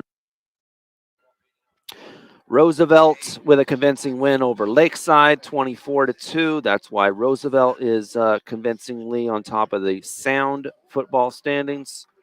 And Bishop Blanchette with the blowout win over Rick Dupree's Ingram, 52-7. Not 52-7. 52-7. Oh, don't tell Rick that. You know, D Money, There's still time for folks to go down to Rainier Avenue Radio. You got about a little less than an hour, Yeah. and you can help us raise money along with God is, and it's a fish fry. Fish You fry. get 2 pieces of fresh made catfish from Fresh Catfish, couple of sides, and yeah, great meal. And then you're supporting a great cause, God is, and of course Rainier Avenue Radio. That's And on Cherry Street. that is on 23rd. 23rd. 23rd, about a block and a half north of Cherry Street on Okay. 23rd. Okay. Mm-hmm. Well, they got about 6 minutes before the half, so maybe they can make a quick stop and get some fish. And then come back and watch the next game, and then they'll be ready for Nathan Hale versus Franklin a little bit later on. Yep. Franklin with their it'll be their first game of the season. With Nathan Hale having won their game last week, starting 1-0. And Mr. Bellis, of course, here on Rainier Avenue Radio. March is Women's History Month, and we are celebrating Women's History Month with a number of different shows all month long. Yeah, we're doing a great job on recognizing some empowering women. A lot of our shows have been digging into the past and bringing up women that we would have never known about. Clean Green's Living the other day, I forget her name, but they just really dug someone, a remarkable figure that you would have never known otherwise. And of course, John Yasutaki on Seattle Here and Now. He'll be celebrating all month long as well, and we'll be doing our special series yesterday, today, and tomorrow, featuring women. And we've got something pretty special planned coming up for the 22nd. We're going to have a panel discussion led by Bettina Carey, and basically it'll be about empowering women and empowering men to empower women. Okay. I can dig it. That's gonna be a powerful session. And our own Cindy Bright will be on that panel discussion as well. Of Heartbeat Radio. Heartbeat Radio, yes. Okay. Yeah, it's a good little alignment there on the 22nd right here on Rainier Avenue. 22nd, yes. That's a Monday. And I believe it's from 1 to 2. I'm not quite sure. Okay, 1 to 2. Somewhere in there. Okay, a good little afternoon empowerment session for women. Go. I'm sure tea will be served. Tea or coffee. I'm not sure which one. Or wine. Yes. At 1 or 2 in the afternoon. Well, you never know. Sometimes these things get kind of heated. You're listening to Rainier Avenue Radio.world. A little under 4 minutes to go before we get back to Juan Cotto and Granville Emerson calling the Garfield Seattle Prep game right now. Seattle Prep ahead 21-0, and Seattle Prep has been looking pretty good out there. Mr. Bellis, a couple of turnovers by Garfield. Prep took advantage of them, and that's what you got to do. Yep. We got an upset in the making, Tony. I mean, off screen, you were convinced. You're like, oh, it's easily Garfield. Well, I thought Garfield was going to win. I wouldn't say easily, but Garfield, they played a good game against Beach last week and pulled that out. Prep kind of struggled last week against Ballard, but I did find out that they had some seniors who didn't get to play. So they're at full strength now, and it looks like it.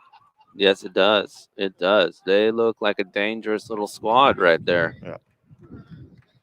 And next we'll have Nathan Hale at Franklin, and this will be, again, Franklin's first game of the season. Franklin pulled together. Yeah. They're going to field the team out there tonight, and we'll see what they've got. We will definitely see. That's at 6 o'clock, right after this one concludes.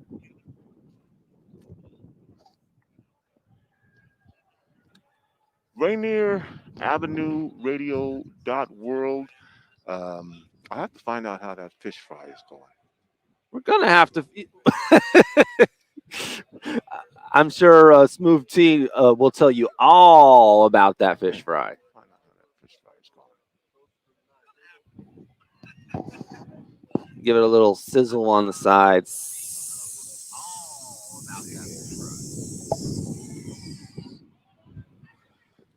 Gotta love the fish fry. Gotta love the fish fry.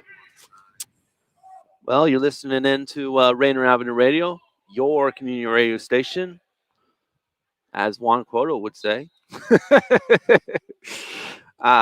Looks like the teams are starting to run on the field here. And I think we should go ahead and hand off our mics to our team.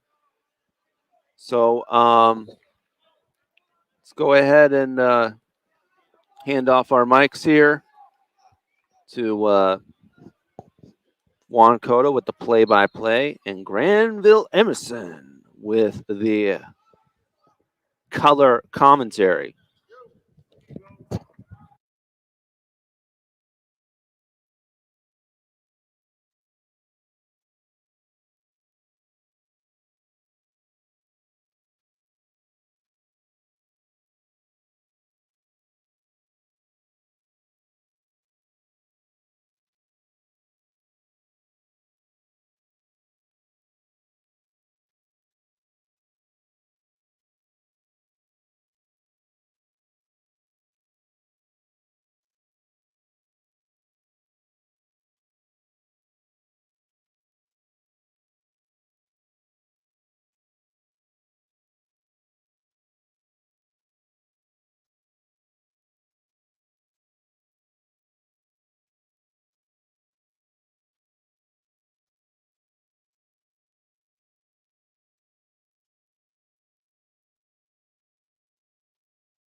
Welcome back to Leon H. Brigham Field, right here at the Memorial Stadium in the shadow of the Space Needle at the Seattle Center.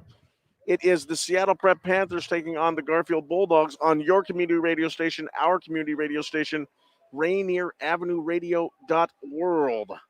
And it is an absolutely gorgeous day, although when the sun starts to go down below in the Pacific Northwest and gets a little bit cooler. It was just an absolutely beautiful, warm day, and it's starting to cool down a little bit, but nevertheless, gorgeous, just partly sunny day here under the shadows of the Space Needle.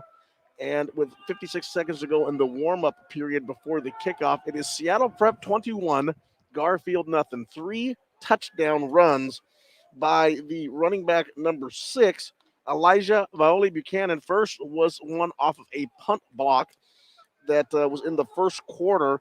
The Lewis Schrock got into the backfield, blocked the punt, and it bounced right into the hands of Elijah Violi Buchanan. He took it in for a touchdown. Two short touchdown runs, a shorter touchdown run in the second quarter, made it 14-0, and then another longer touchdown run made it Seattle Prep 21, Garfield 0. So Seattle Prep really coming back from that defeat against Ballard last week, and they're making a statement today against Garfield, Granville. Yeah, it's good to see them bounce back from the tough loss last week to Ballard, 15-7. They're playing a good game. They're winning the turnover battle. They're winning the turnover battle. They certainly have asserted themselves at the line of scrimmage. And once again, on special teams, the block punt was huge. As number 12 this time, I believe, is going to be number 12 for Seattle Prep. And this is a gentleman by the name of Sam Carlson. Looks like he's going to go ahead and kick the ball to start the second half. Prep has virtually 14 points off those 2 turnovers. One directly led to 7 points in the punt block, but then the other one set them up for great field position for their second score off a turnover. The second turnover was just a snap over the quarterback's head. Garfield came out to run their first play after the second touchdown. The snap went over Cowling's head, the quarterback, as the kickoff from number 12 of Prep. That's Sam Carlson, goes well into the end zone. And Garfield's going to go ahead and start this drive at the 20-yard line. So let's see if Garfield can get some things going. They had a very, very tough go in the second half. In the first half. They could not get much generated. They had one long drive in the beginning, and then it was marred by a couple of turnovers in their subsequent drives. And they really had spent some time down there, and I'm sure they're talking about cleaning up some of their offensive execution. Here comes the quarterback, Cowling. He's got 3 wide receivers to his right, 1 to his left. His big receiver, Quentin Jordan, who was player of the week last week with his 2 touchdown catches against Beach, is out on the right side. And that is the direction that Cowling is running, and he is just scrambling over on that side, gets out of bounds. A flag comes out behind him as he was going there, but looks like that flag is going to be bringing that whole play back. He gained about 4 yards, but I think it was a hold. There was a hold, and that's going to move the play back. They're spotting the penalty at the 15-yard line. That's probably going to move them inside the 10. So Garfield really trying to come back and get themselves established. Didn't do it on that first play. Well, getting penalties won't help. That's for sure. So they're going to have to stay pretty much penalty-free and turnover-free to get back in this game. So they can't keep making mistakes. They are truly in the shadows of their own goalpost now. The sun brilliantly shining from the west, and they're right really between the shadow of the goalposts that have aligned themselves out on the field. Of course, a little bit of clouds and a little bit of a shadow from the trees in the west end zone, behind the west end zone. Just a classic look here. It looks exactly the same it did when we played high school football here at Granville. This is just the palace of Seattle athletics, and so many great athletes have played here. So many great athletes. I remember as a kid watching Terry Metcalf, Franklin Quaker, went on to play with the St. Louis Cardinals, all-pro running back, playing here when I was a little bitty kid. And so back when they had, I don't know if you know this, used to have a Turkey Day game here. That's right. That's correct. And I believe our current governor, Jay Inslee, was a quarterback at Ingram High School. Yeah. And he played here on this very field. So did Rick Dupree at Ingram High School. And so did Juan Cotto, but we're talking about great athletes. As Cowling goes back to pass, and he is wrapped up in the backfield by Seattle Prep. He dropped back looking for wide receivers, and he gets hammered back there by number 73 for Seattle Prep. And that is young man whose name I don't have on my roster, but nevertheless, that kid made a big play. You know, it looks to the eye that Garfield has a decided size advantage over Seattle Prep. They do. But kudos to the Seattle Prep strength and conditioning coach. You talked about him earlier. He's done a great job with conditioning and strengthening the Seattle Prep players. Finn Minor makes that play for Seattle Prep. And Mike Durant is the gentleman. His wife works at the University of Washington for the athletic department. They have had wonderful conversations with her when I've taken kids over there. And Mike Durant has these guys all dialed in. And a batted ball. Cowling went back to pass. He tried to make a little swing route, knocked down by Seattle Prep. So Seattle Prep's defense is really asserting itself here to start the second half. Mike Duran, former strength and conditioning coach for the Oakland Raiders. That is correct. And he really has turned the athletes at Seattle Prep that come in, and some of them come from Catholic schools and backgrounds where they really haven't participated in the strength and conditioning. He really whips those kids into shape. Yeah, our program is really, really top notch. And our weight room is really top notch. So shout out to those who donated to Seattle Prep to give these kids such a great weight room for their training and conditioning. Always like to thank our sponsors.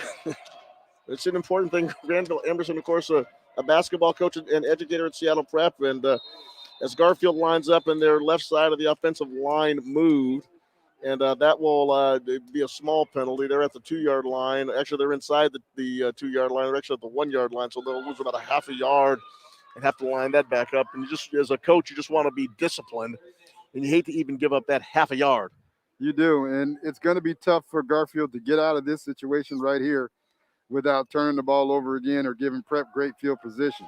The banner says it across the field, Panther Pride football more than winning, and I think the Garfield coaches feel the same way. It's more just such great opportunity to get back out on the field for the kids and the coaches and the families as we go through this pandemic, as the ball is handed off to Leon Neal, and he barely got out of the end zone. The Seattle Prep kids are screaming for a safety, but Neal was able to fight through and get over the goal line. Certainly probably got about to the 1-yard line, and that is where Garfield's going to go ahead and punt the football.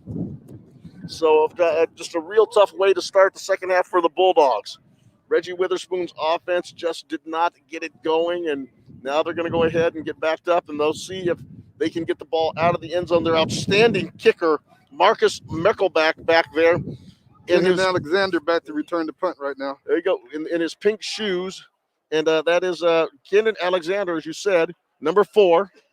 Garfield in purple uniforms. They have white numerals and Bulldogs on the top of their number on the front, and big white numbers on their back. And of course, Seattle Prep in their classic white jerseys with the navy blue. Merkelbach's kick is a high, good one. It gets all the way out to about the 37-yard line.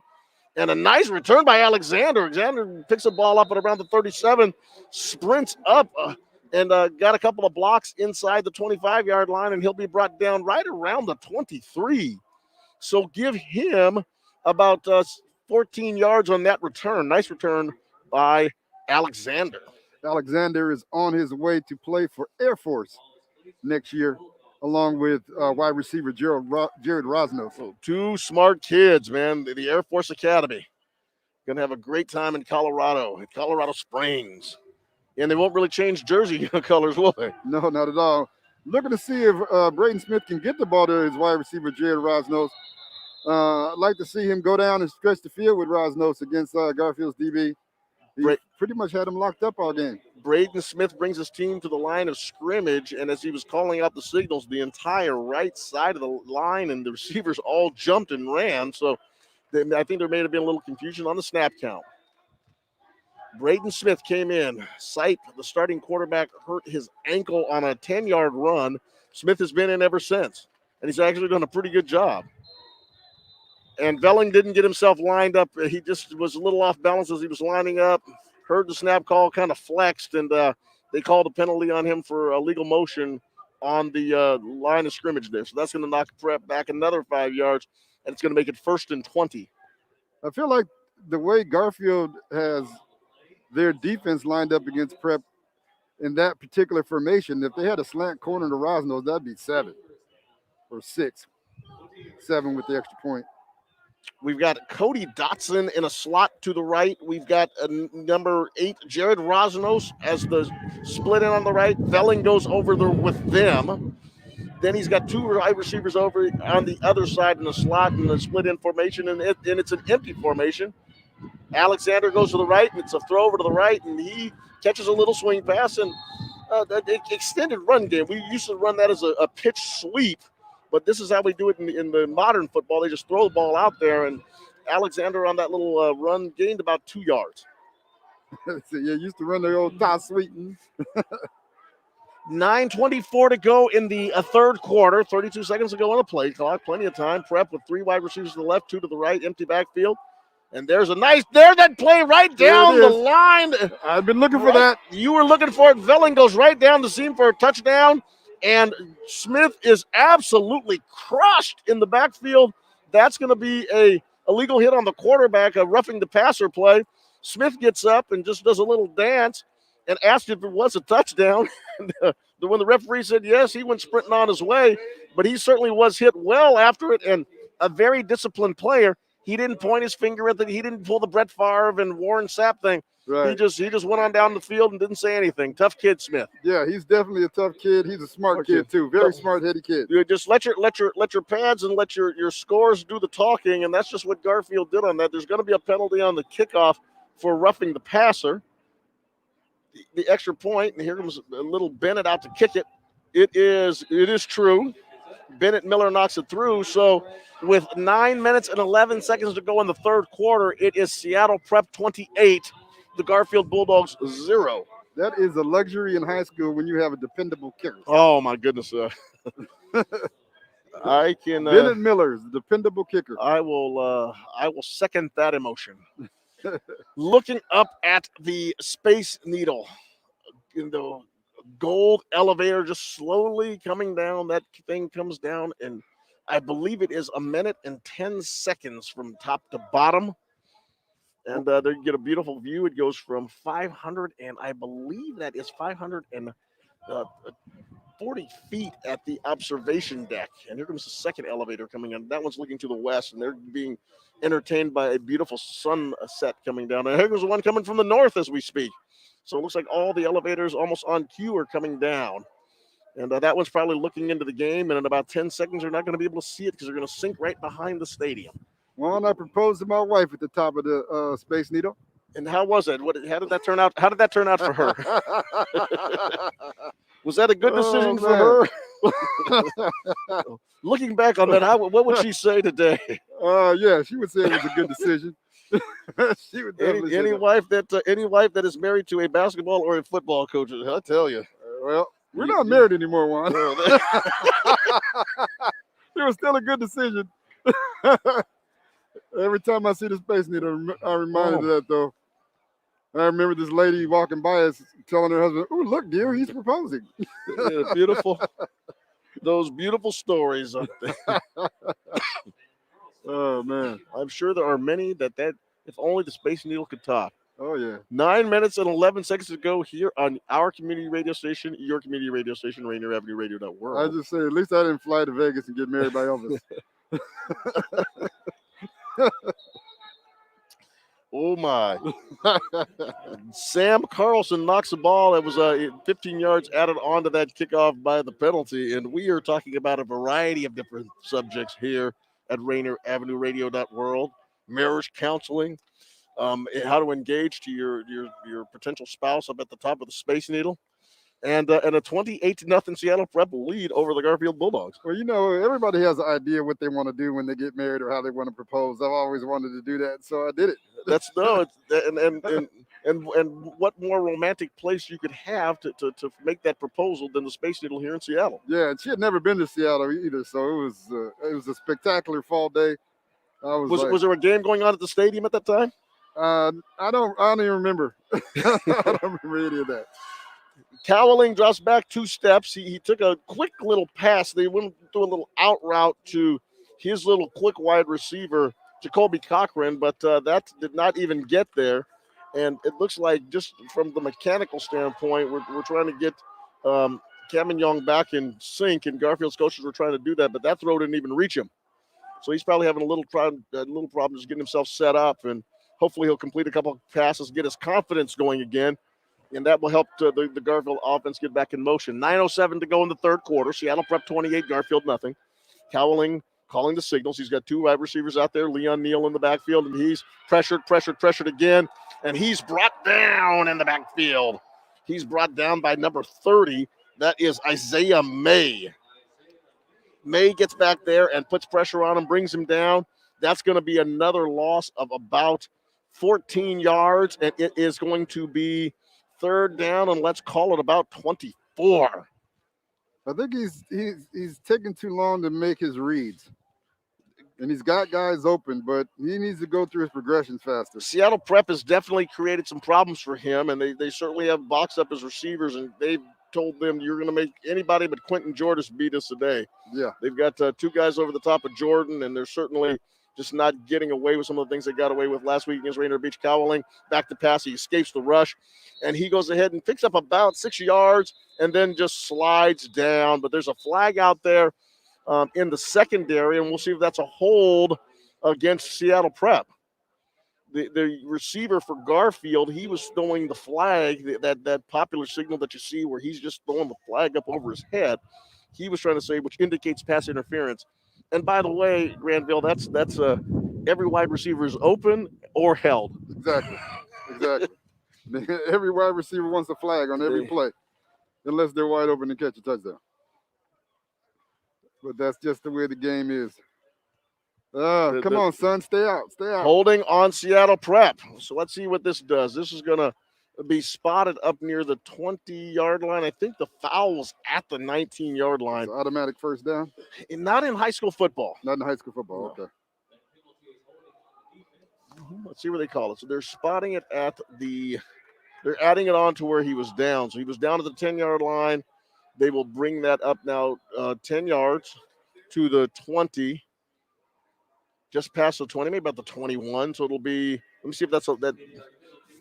Then, so you don't have loss of down. So they will get the 10 yards added on, and it is still third down. 3rd down and 9 after the penalty. 3 wide receivers to his left. Cowling has 1 wide receiver to his right. Leon Neal in the backfield, and it looks like the snap count got messed up again. And I think Garfield's line fidgeted. And when they made that little motion, that made Seattle Prep jump. At least that's what Seattle Prep is saying. But we'll see what the referees say. He's going to call it to be offsides against Prep. So the defense encroaches in that. There we go. So for what was 3rd down and about 24 is now down to 3rd down and about 4. So let's see if Garfield and let's see if Cowling can get this together. And I would assume a nice little confident throw to that receiver number 6, and they can pick up this first down. Yeah. Got to hit him. He's got 3 wide receivers to his left, including that little man, number 6, Jacoby Cochran. He's got his man Jordan way over there spread to his right. Neal in the backfield. Cowling throws. He's looking for a receiver. Can't find any. He does now. After scrambling, he finds number 4. And let's see if he gets across the 30-yard line. I don't know if he did. Looked short. Eugene Brown caught the ball, and when he turned around, he was met by the Seattle Prep Panthers. He tried to run to his right a little bit and didn't get anywhere. And he's going to end up being about a yard short, I think. And he is. It'll be it'll be 4th down and about 1. We'll see where that Garfield's going for it. Cowling gets the call immediately. They're going to go ahead and go.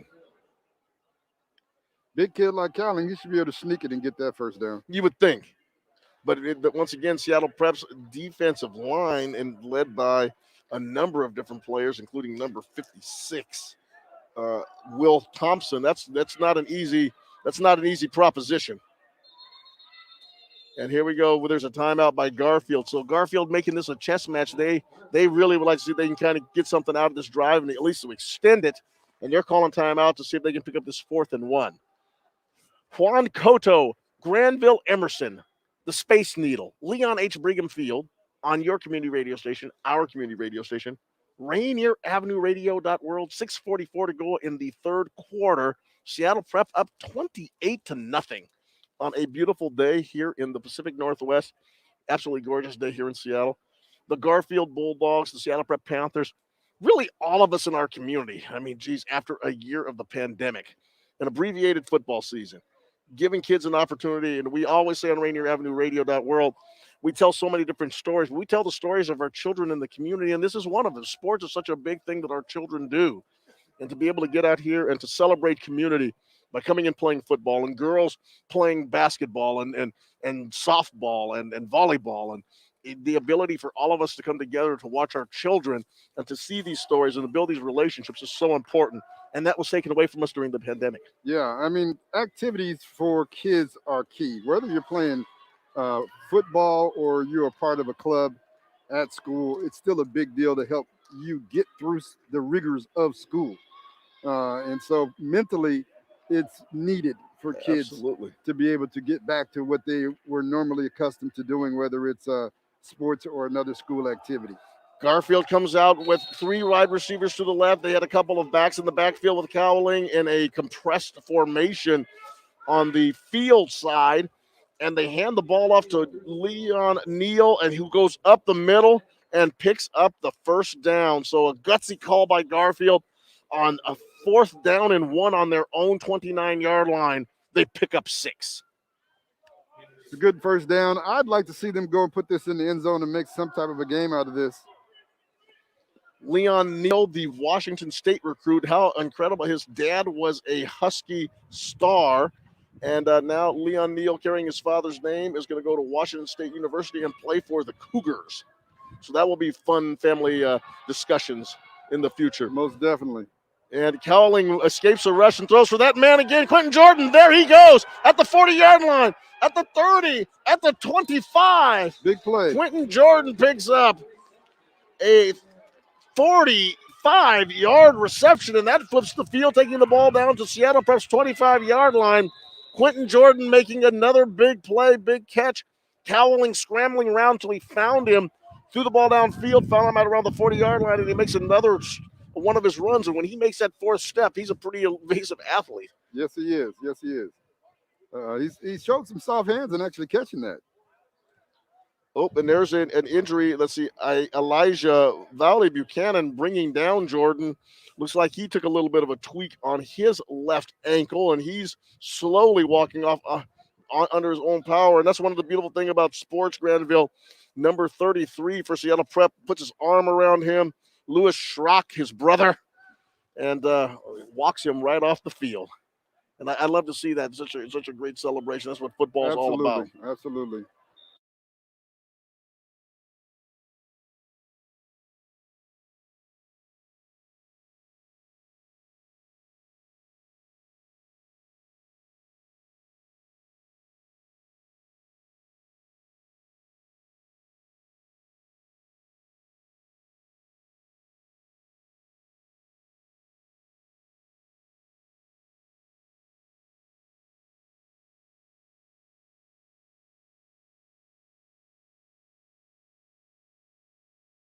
Leon Hampton, he had the ball go right off of his hands, and doggone, he started running before he got it, turned upfield, and just glanced off. And we'd like to have that one again.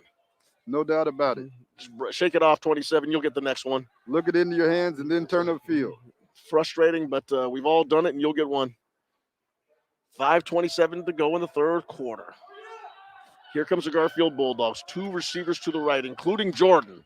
Got a tight end, and then 2 backs in the backfield on each side of the quarterback. Prep with a little bit of a blitz. Coming through, Cowling gets out. He escapes, but then gets wrapped up in the backfield. 4 Prep defenders got to him. Number 44, and really number 16 for Seattle Prep. That is Jack Blair. Blair was the one that really put the heat on him. I'm sorry, maybe number 15, Henry McNall. McNall was the one that got there and was able to catch him from behind. So nice play by the Seattle Prep defense to put a little pressure on. That makes it 3rd and about 14 to go. Ball is spotted at the 31-yard line. 4:50 to go. Seattle Prep 28, Garfield 0. Trips to the right for Garfield. Single receiver to the left. They're making big man Jordan on the far side of the field from us. Garfield going from right to left. Oh, false start. And let's see if that was a false start or number 15 came across first. 74 looked like he was trying to block 15, and we'll see if he drew him off or if 15 was just trying to get the big start. That is McNall that may have drummed. Let's see what they call. They're calling the encroachment. So McNall started sprinting when he heard the snap count, and that's a no-no. Well, you could tell by the Prep players' body language that the penalty was going to be against them. Granville, the lights have come on here at the stadium. So the lights not really having an effect right now. They probably will in about a half hour, 45 minutes as the sun's slowly starting to disappear to the west here on a beautiful day here in Seattle. Leon H. Brigham Field, your community radio station, Rainier Avenue Radio App. Cowling gets hit as he throws, and the ball gets deflected and knocked down. So that will bring up 4th and 10 and a big-time rush.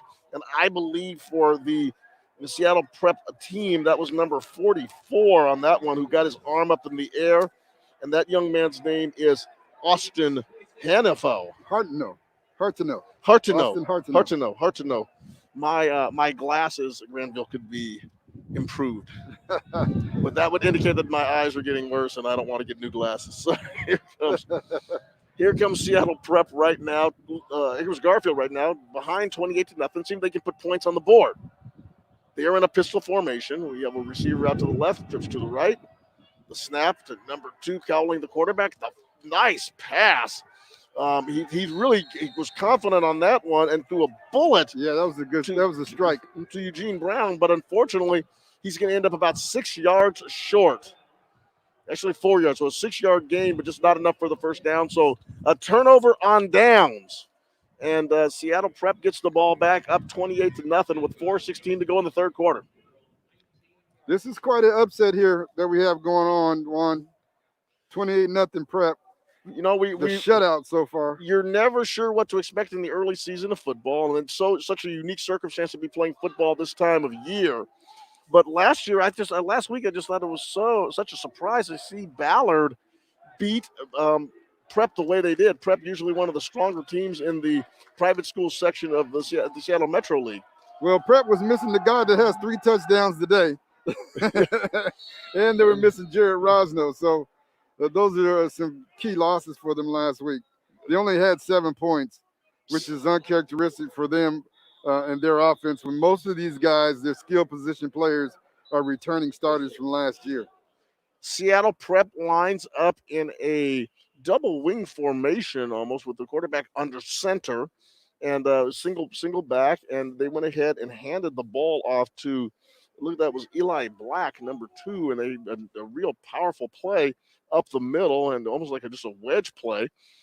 Black gained about 5 yards, and unfortunately on the tackle, looks like Quentin Jordan is having some problems today. He is down, and he is just kind of flexing his right leg, and the training staff has come out to help him. And the player of the week last week with 2 long touchdown runs, unfortunately, is coming out of the game right now, and he is in a great deal of pain, and it looks like the training staff and the coaches have come to get him. Yeah, he's played hard today, spending a lot of energy. I wouldn't be surprised if those are just cramps. Now they're carrying him off the field, and you're right. I know a number of kids last night in our football game were still cramping up, and kids just not used to the competition. Absolutely. Certainly this time of the year, but kind of getting your body acclimated. And Quentin Jordan, one of the great players in the Metro League, being carried off the field, and they'll look at him over here on the Garfield sideline. Prep lines up, double wing formation, I formation. Nice play by Braden Smith, and there he goes. Probably going all the way. He faked, he pulled, and he is around the Garfield defense on the left side to the 40, to the 45, steps out at the 46-yard line. A 21-yard run for Braden Smith. Every time he turns the corner, I expect him to go all the way. He almost did. He just didn't get away with it. The Garfield Bulldogs, great play action. Typical, looked like it was a power to the right side. Everyone's going to the right, and Braden Smith pulls the ball and just goes to the left, and there was nobody there. 1st and 10 from the 45 of Seattle Prep. Seattle Prep with the ball. 3:33 to go in the third quarter. He's got spread formation, 2 to his left, 2 to his right, and gives the ball up the middle to the running back, and that looks like he went back to Eli Black again. I'm going to see if I can get the number that was number 2, Eli Black. And another, let's see, this time the Seattle Prep offensive lineman is down. It's number 65 for Seattle Prep, lifting off the field there. Catch his name for you. That is Moses Dagmawi. He comes off. Mo was a manager for our basketball team last year. Good kid. Big Mo, and he's in a little bit of pain right now. He's going to be all right, too. 3 minutes, 10 seconds to go. Molly going over the training table. He's got people helping over there, but he's going over on his own power, so that's a good thing to see. Once again, Braden Smith keeps the ball. He scrambles to his right, evades some of the Garfield tacklers, but they finally wrap him up.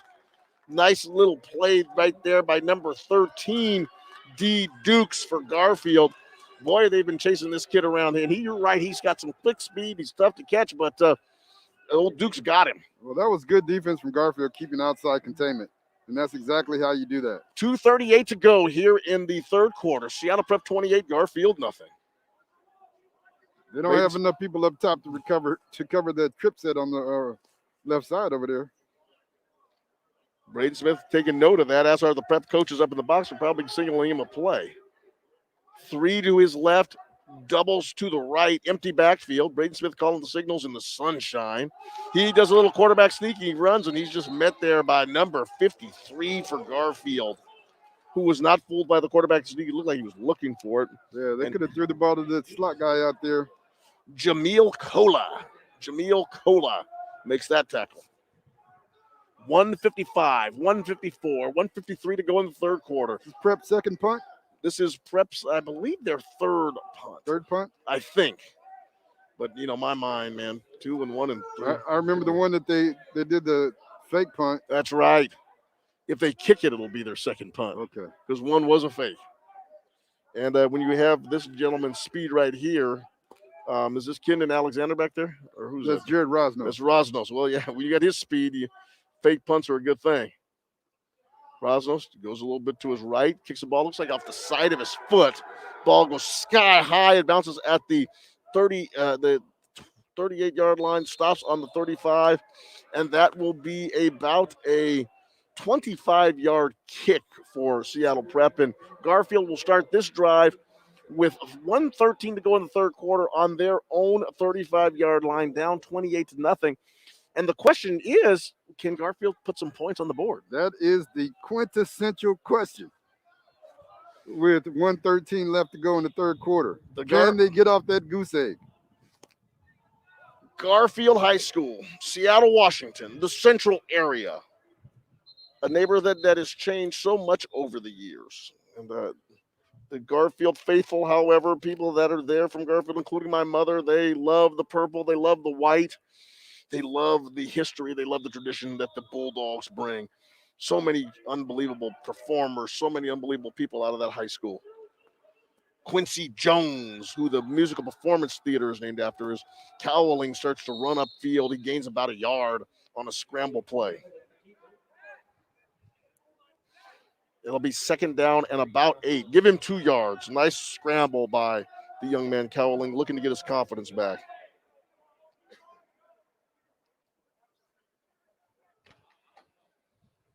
The 20th President of the United States, James A. Garfield, is who this school is named after. A number of high schools are named after presidents in the Seattle area.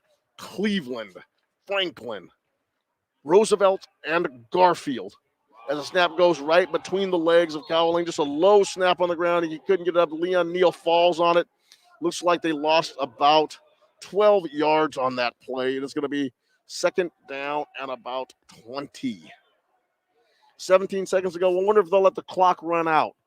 They probably will. They're going to go ahead and get in their huddle and go ahead and let the clock run down to end the third quarter, down 28-0. So at least they stalemated them there.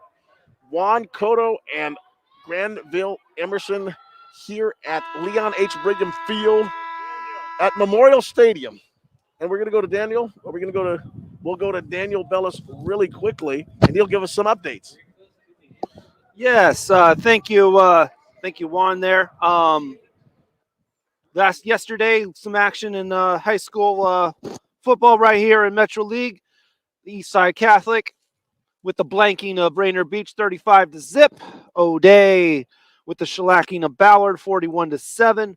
Roosevelt taking care of Lakeside, 24-2. Bishop Blanchette with the huge upset the huge blanking of Ingram, 52-7. Chief Self, much over West Seattle, 40-17. Lincoln with a close win over Cleveland, 19-8. And we'll go right back to our Juan and Granville.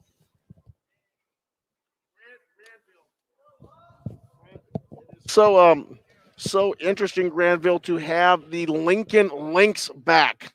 One of the old Seattle high schools and another high school named after a president, I might add.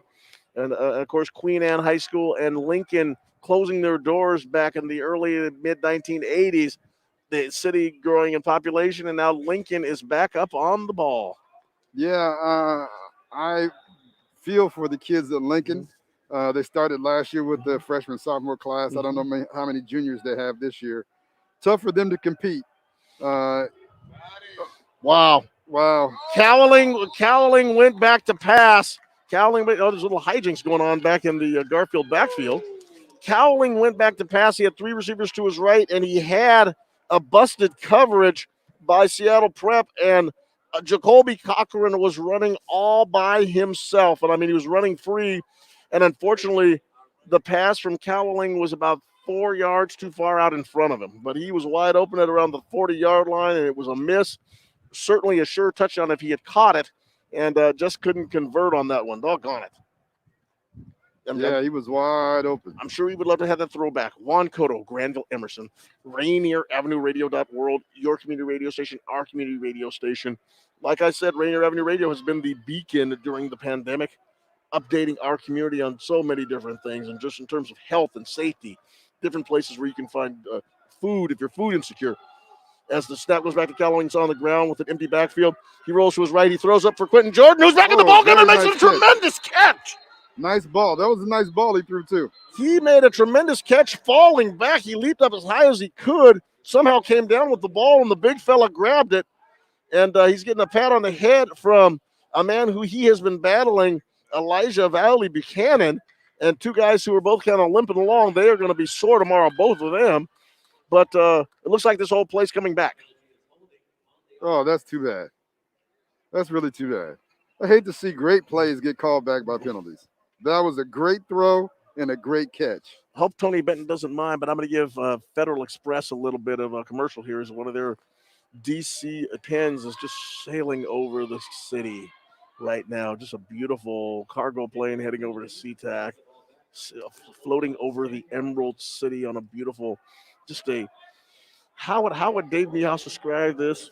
An azure blue sky with feathery puffer-billy clouds in the background. Just a beautiful day here in Seattle. As the play gets pushed back, 4th down and about, as we used to say on the sideline, 4th and 1,000,000. It's about 4th and 40 on this one. So they're going to go ahead and kick the ball. 4th and 35 to be exact.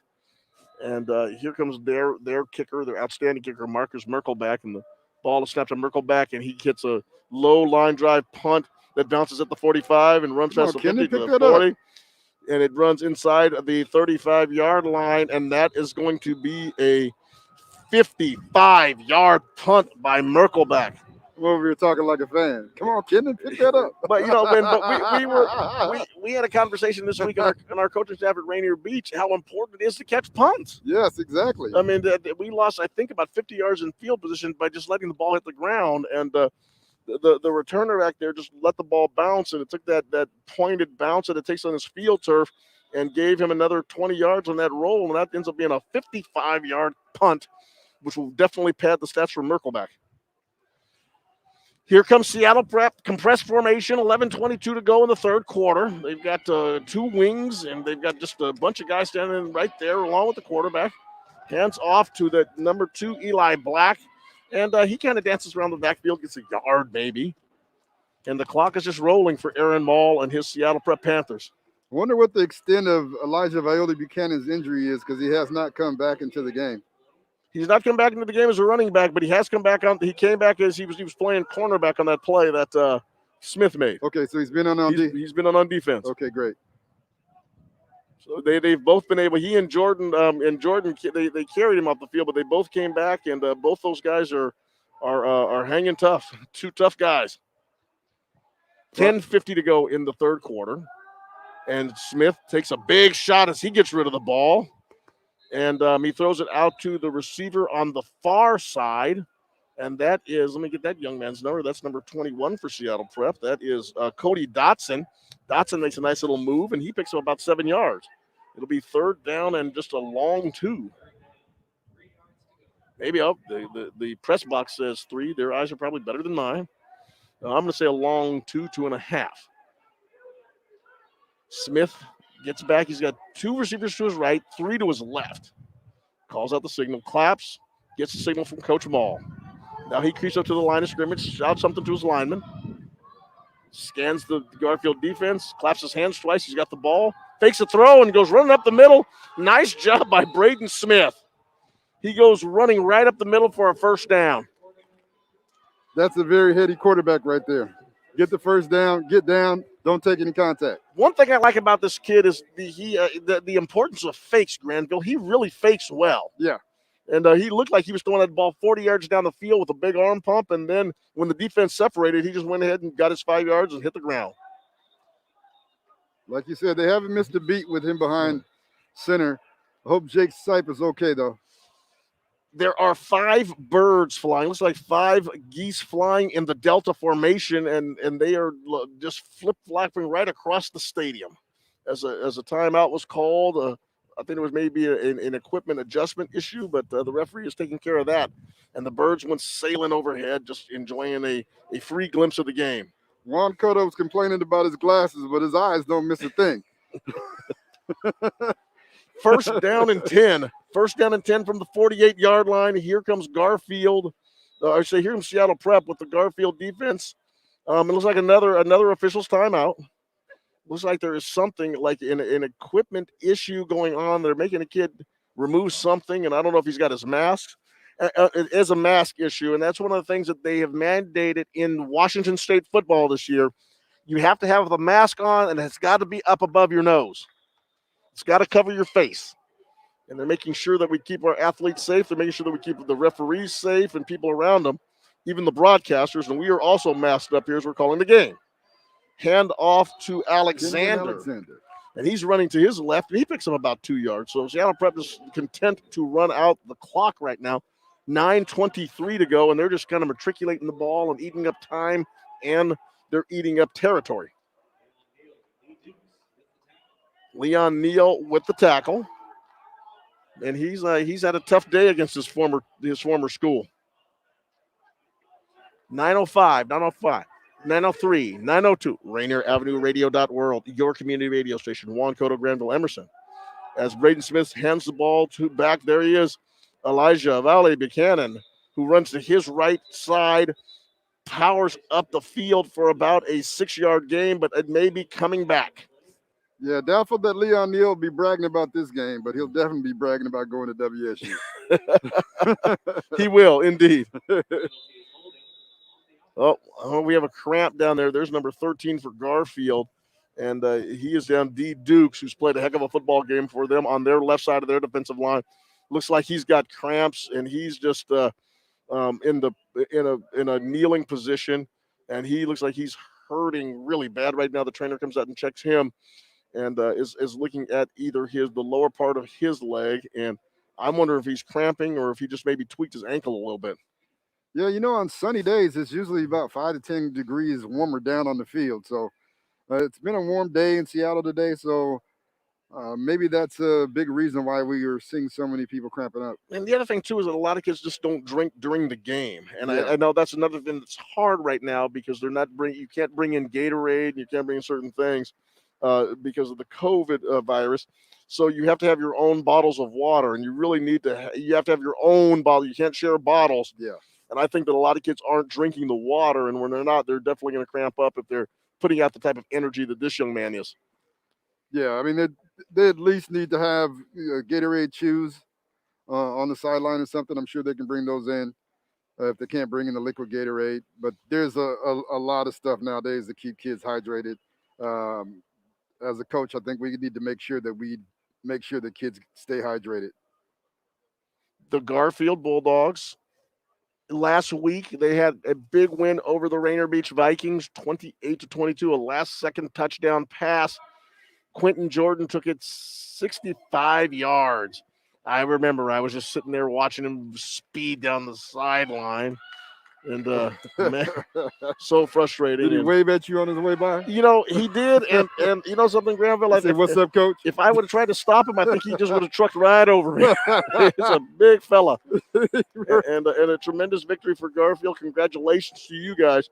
And he's in there as the middle linebacker right now, and he's had a tough day. He's been banged up a little bit, but he's back out there. Tough kid. Seattle Prep Panthers 28, coming back from a tough game against Ballard last week, and they have done a nice job keeping themselves in the ball game. Here comes the running back. That's Elijah Viole Buchanan, and he gets a bout going to his left. He turns upfield and breaks a couple tackles and accelerated up through the secondary, and he picks up a solid 15 yards and jumped up and gave the first down signal. He thought he got over. And he didn't. The referee didn't think he got over, that's for sure. He said, nope, young man, you're a yard short, but it is third down, so they can give it to you again. Braden Smith calling out the signals. 2 receivers to his left, 2 to his right, and then standing to his left is the man who I think is going to get the ball, Viole Buchanan, on 3rd down and 1.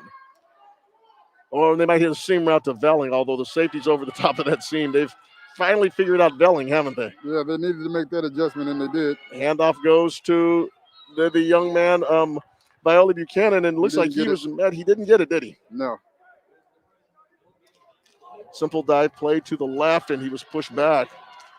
That'll make it 4th down and about 1. A short 1. 7 minutes, 30 seconds, 7:29. Seattle Prep. I think this one's in the bag. I've seen stranger things happen, though. I have seen 4 touchdowns in 7 minutes, so Garfield isn't exactly out of it, but Seattle Prep's making it tough. They're in a tight compressed formation. Out of the pistol, they give the ball to Viole Buchanan, and the hole opens up on the right side, and there he goes! To the 20, to the 15, to the 10, dragged out of bounds at the 6-yard line. And another flag down there. He gave him a personal foul for stepping over the kid, but what was he going to do?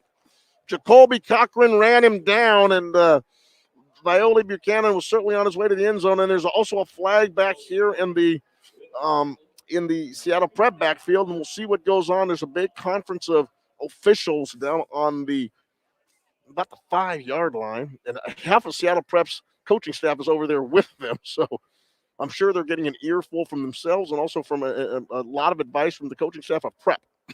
Yeah, I think they're calling the personal foul on Viole Buchanan for stepping over the kid like Iverson stepped over Ty Lue. And you can't do that. But he didn't really have a choice, though. It does look cool, but you just can't do that. I think his reaction after he stepped over him got him the flag, but he had to step over him to get back on the field. There we go. A holding call and a personal foul call against Seattle Prep. So I think they'll take the bigger one, which will be the 15-yarder. It'll now be 4th down and 15. That is always a really cool move when you do it, though. And actually, it looks like they give them concurrent penalties, so they mark off the hold. Now they're going to mark off the 15-yarder. So it's wow. I think they're bringing on the punt team. A 30-yard penalty.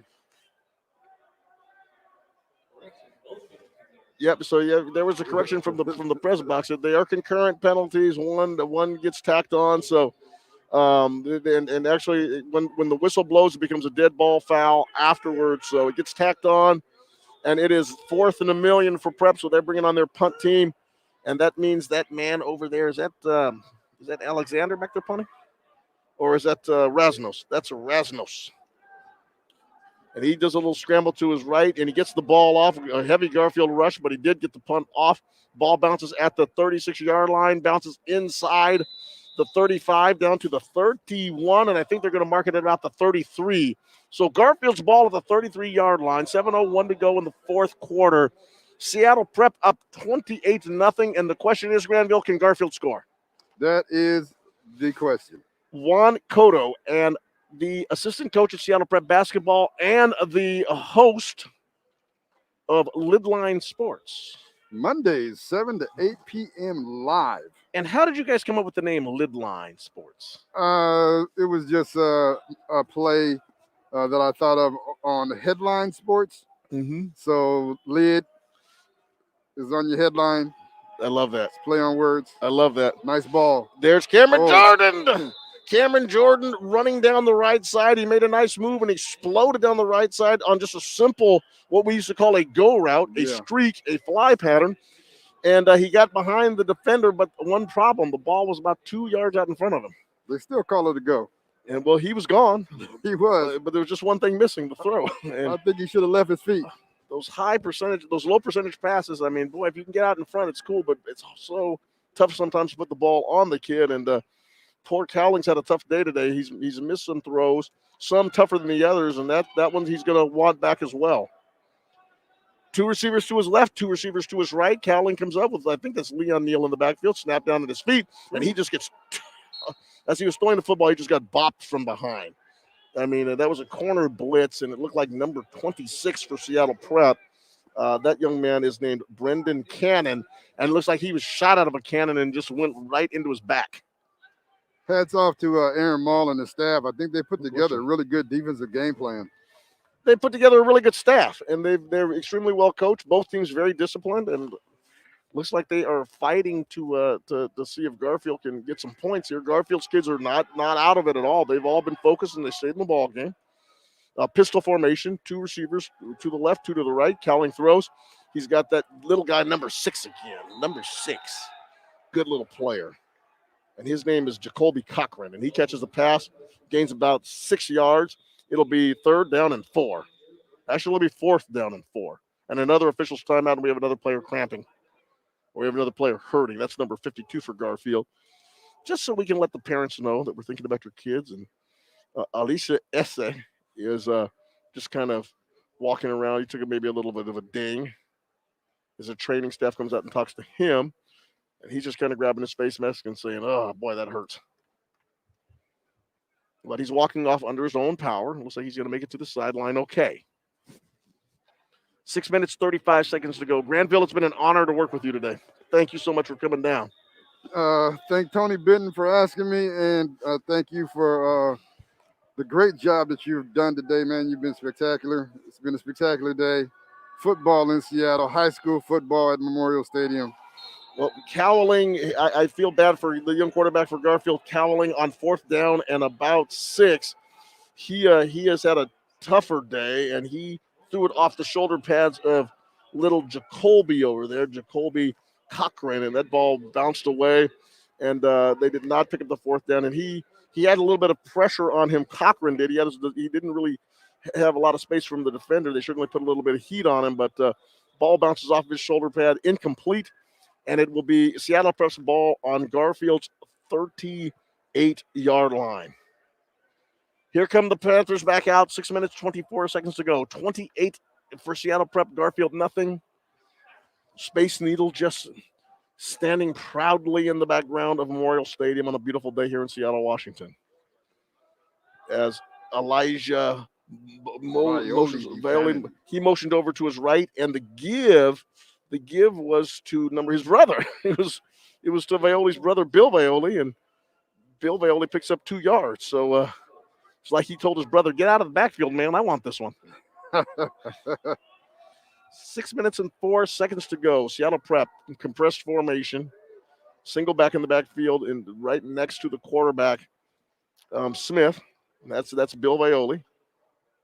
Moves over to the left of the quarterback, and now the give is to Vaioli as he goes to his right. He turns upfield, and he bounces off of a couple of tacklers, and nice physical run for him, and picks up about 6 yards. You notice how he got those 6? He got to the sideline and then turned it up. That was one of those simple, old-fashioned plays, right? You got to turn it up. Turn it up. How many times do we get told that? Turn it up. My longtime friend, Lisa Thurber, who I worked with at the Seattle Mariners, and she is, I believe, a Kennedy High School grad. Love Lisa and love her family. Husband, Doug. Their oldest boy, Jake Thurber, who burned me many times when he's playing for Kennedy and I was at Highline High School. He beat the dickens out of us. He's running the box over there in the chain crew today. Sitting there with the number 3 in his arms and doing real well over there. Yeah, you got to give a lot of respect to the people that operate the high school games, do the chains, do the score clock, do all of that, because they are so needed. It's such an important part of the community of athletics. Yes. And we tend to forget that. We tend not to thank our officials. Some of us in the profession, and I'm not one of them. I try not to talk to the officials. I try not to yell at them, but they do get quite an earful. I am one of those guys who just I hear you. I mean, it's in the competitive nature, and we just don't give them enough. But for all those officials out there, thanks so much for what you do. 4:22 to go in the fourth quarter. Seattle Prep 28, I've gotten more Garfield, nothing. conversational in my old age. I talk to you. I just like to talk. I just don't like to talk to them. And Seattle Prep calls a timeout, and I think they're probably going to bring in their punt team. Oh, let's see what Aaron Mall does here. 4th down, and you want to be good sports. We're up 28-0. I don't know if you want to put too much more of a hurting on. I don't think you're going to throw for the end zone, and I think Aaron Mall's trying to figure out what he wants to do. If he wants to just go ahead and call a run play here, see if they can pick up the first down the hard way, the physical way, but at least give Garfield a chance to stop it. Yeah. Officials will tell you that they don't want you to yell at them, just ask them questions. Like, well, how come you missed that call? Yeah. 4:07 to go in the 4th quarter. Got to give it to officials. They do. Officials, it's a thankless job. Number one, it's a thankless job. Thank you so much for doing it. Yes. Number two, we're only trying to investigate our reasons. Yes. Love to hear the examples. The monorail slowly creeping into the Seattle Center. The monorail and just all the Seattle rides from the Century 21 World's Fair some 60 years ago. Yeah, when you think about that, you think about all the light rails in cities now, and that monorail has been there since '62. It's incredible, isn't it? Yeah. The snap, the give to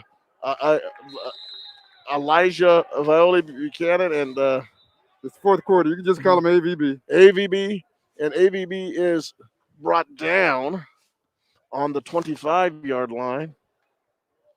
Boy, 2 young kids who were really captivated by the Century 21 science and industry and different types of exhibits that they had down there, including the monorail and the Space Needle. But 2 young men that were really, really motivated and excited by that World's Fair, a guy by the name of Paul Allen and a guy by the name of Bill Gates. Yeah. And they started a little company some 13 years later down in Phoenix, Arizona called Microsoft Systems. And they were working out of this little house down in Phoenix, and they were coding, and that company became a major company in this world, I hear. Yeah, slightly major, slightly.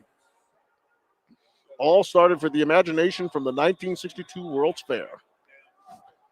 Leon H. Brigham Field, it is 28 for the Seattle Prep Panthers. It is 0 for the Garfield Bulldogs. And here comes the handoff to number 2 at Seattle Prep. That is Eli Black. Eli takes the ball and just presses it into the line of scrimmage, and he gets a couple of yards in there. It is now 3:41 to go. And after there was a penalty, and I'm so caught up in telling stories, we missed that there was a penalty on the 4th down play. Seattle Prep got the first down on the penalty, and the ball was moved to the 20-yard line. So 1st and 10, the handoff to Black makes it 2nd down and 9. 3:22. Spread formation for Prep. They're letting the clock roll, and they even have put in another quarterback, number 7. And maybe you can tell us a little about this young man, Tim Murphy. Tim Murphy, the quarterback for Seattle Prep. Tim Murphy is happy to be in the game right now.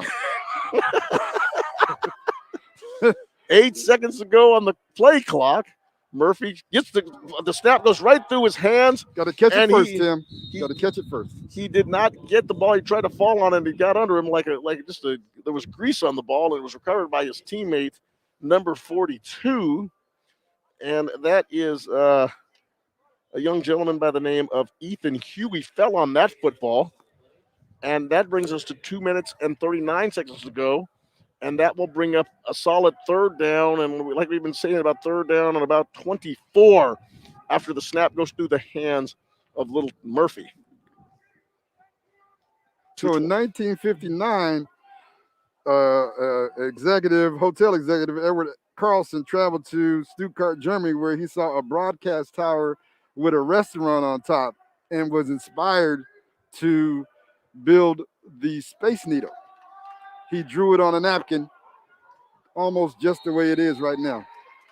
That is incredible imagination, and that is incredible ingenuity to come up with something like that. We're going to eat up the ground 600 feet. I mean, think about that. And of course, if you go to the Space Needle, or of course you go to another one of my favorite places, the Stratosphere down in Vegas, and that's up 900 feet. Yeah. Well, he wanted it to be an enduring symbol of Seattle, which it became. Very well done. That is a great. That I didn't realize that was the case. Yes, sir. That's a story that I'm going to use in future broadcasts. 1:27 to go on the third down play. Seattle Prep ran it to the left. The running back, number 42, and that was the young man who recovered the fumble, Ethan Huey.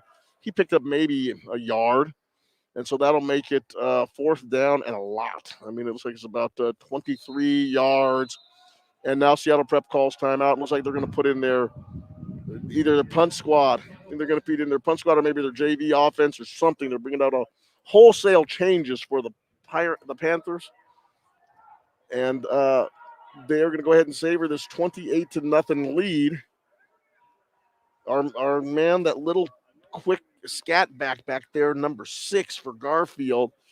Jacoby Cochran is down there waiting for the punt. He's standing at about the 5-yard line. And here comes Seattle Prep out to kick the ball.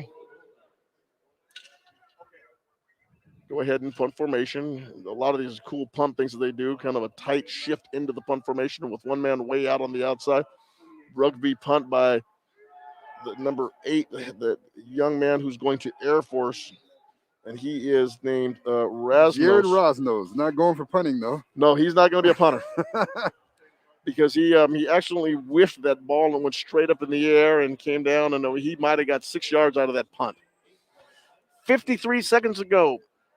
Granville, let's see if the Garfield Bulldogs can heave one down the field looking for number 6. And number 3 is what I probably think they'll do. Nope, number 6 is coming out the field. Oh, Jacoby says, I'm out of here.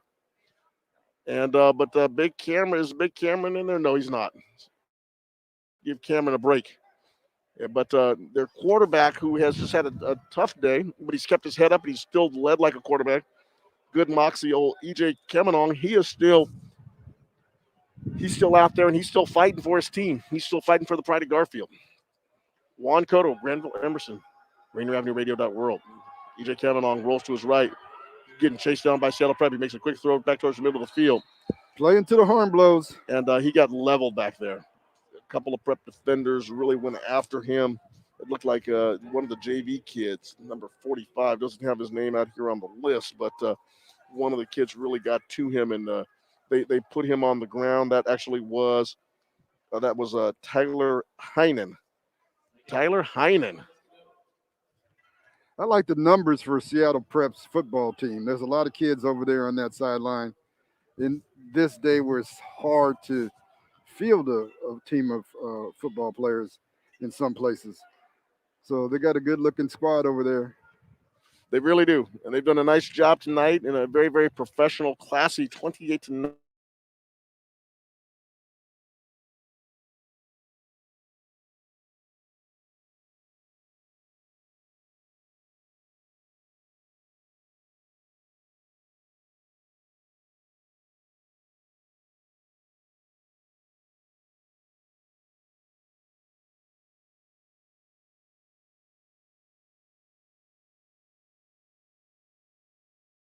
And so this ball game is going to finish Garfield Bulldogs and the Seattle Prep Panthers. Seattle Prep 28, Garfield nothing in a Metro League tilt. And there is Coach Witherspoon just kind of collecting his kids, giving fist bumps, which has become the new form of handshaking, just a fist bump. And of course, the kids are coming up, and they are all separated 6 feet apart from each other in the benches where they will go ahead and change into their more comfortable clothing so they can take the ride back up to North Capitol Hill, I should say to the central area. And then the prep kids are gathering. They're going to go ahead and kneel and take a nice prayer, which is so important. And they will thank goodness that nobody got hurt, and they came out and they got the victory today. So congratulations to Seattle Prep. And actually, congratulations to both teams on a really well-played game and great effort. Yes, congratulations to both teams. Congratulations to the Metro League for putting on a football game in the springtime in Seattle. On behalf of our broadcast team here at Rainier Avenue Radio.world, we are signing off. So thank you so much for today's broadcast, and congratulations to the Metro League. Holla.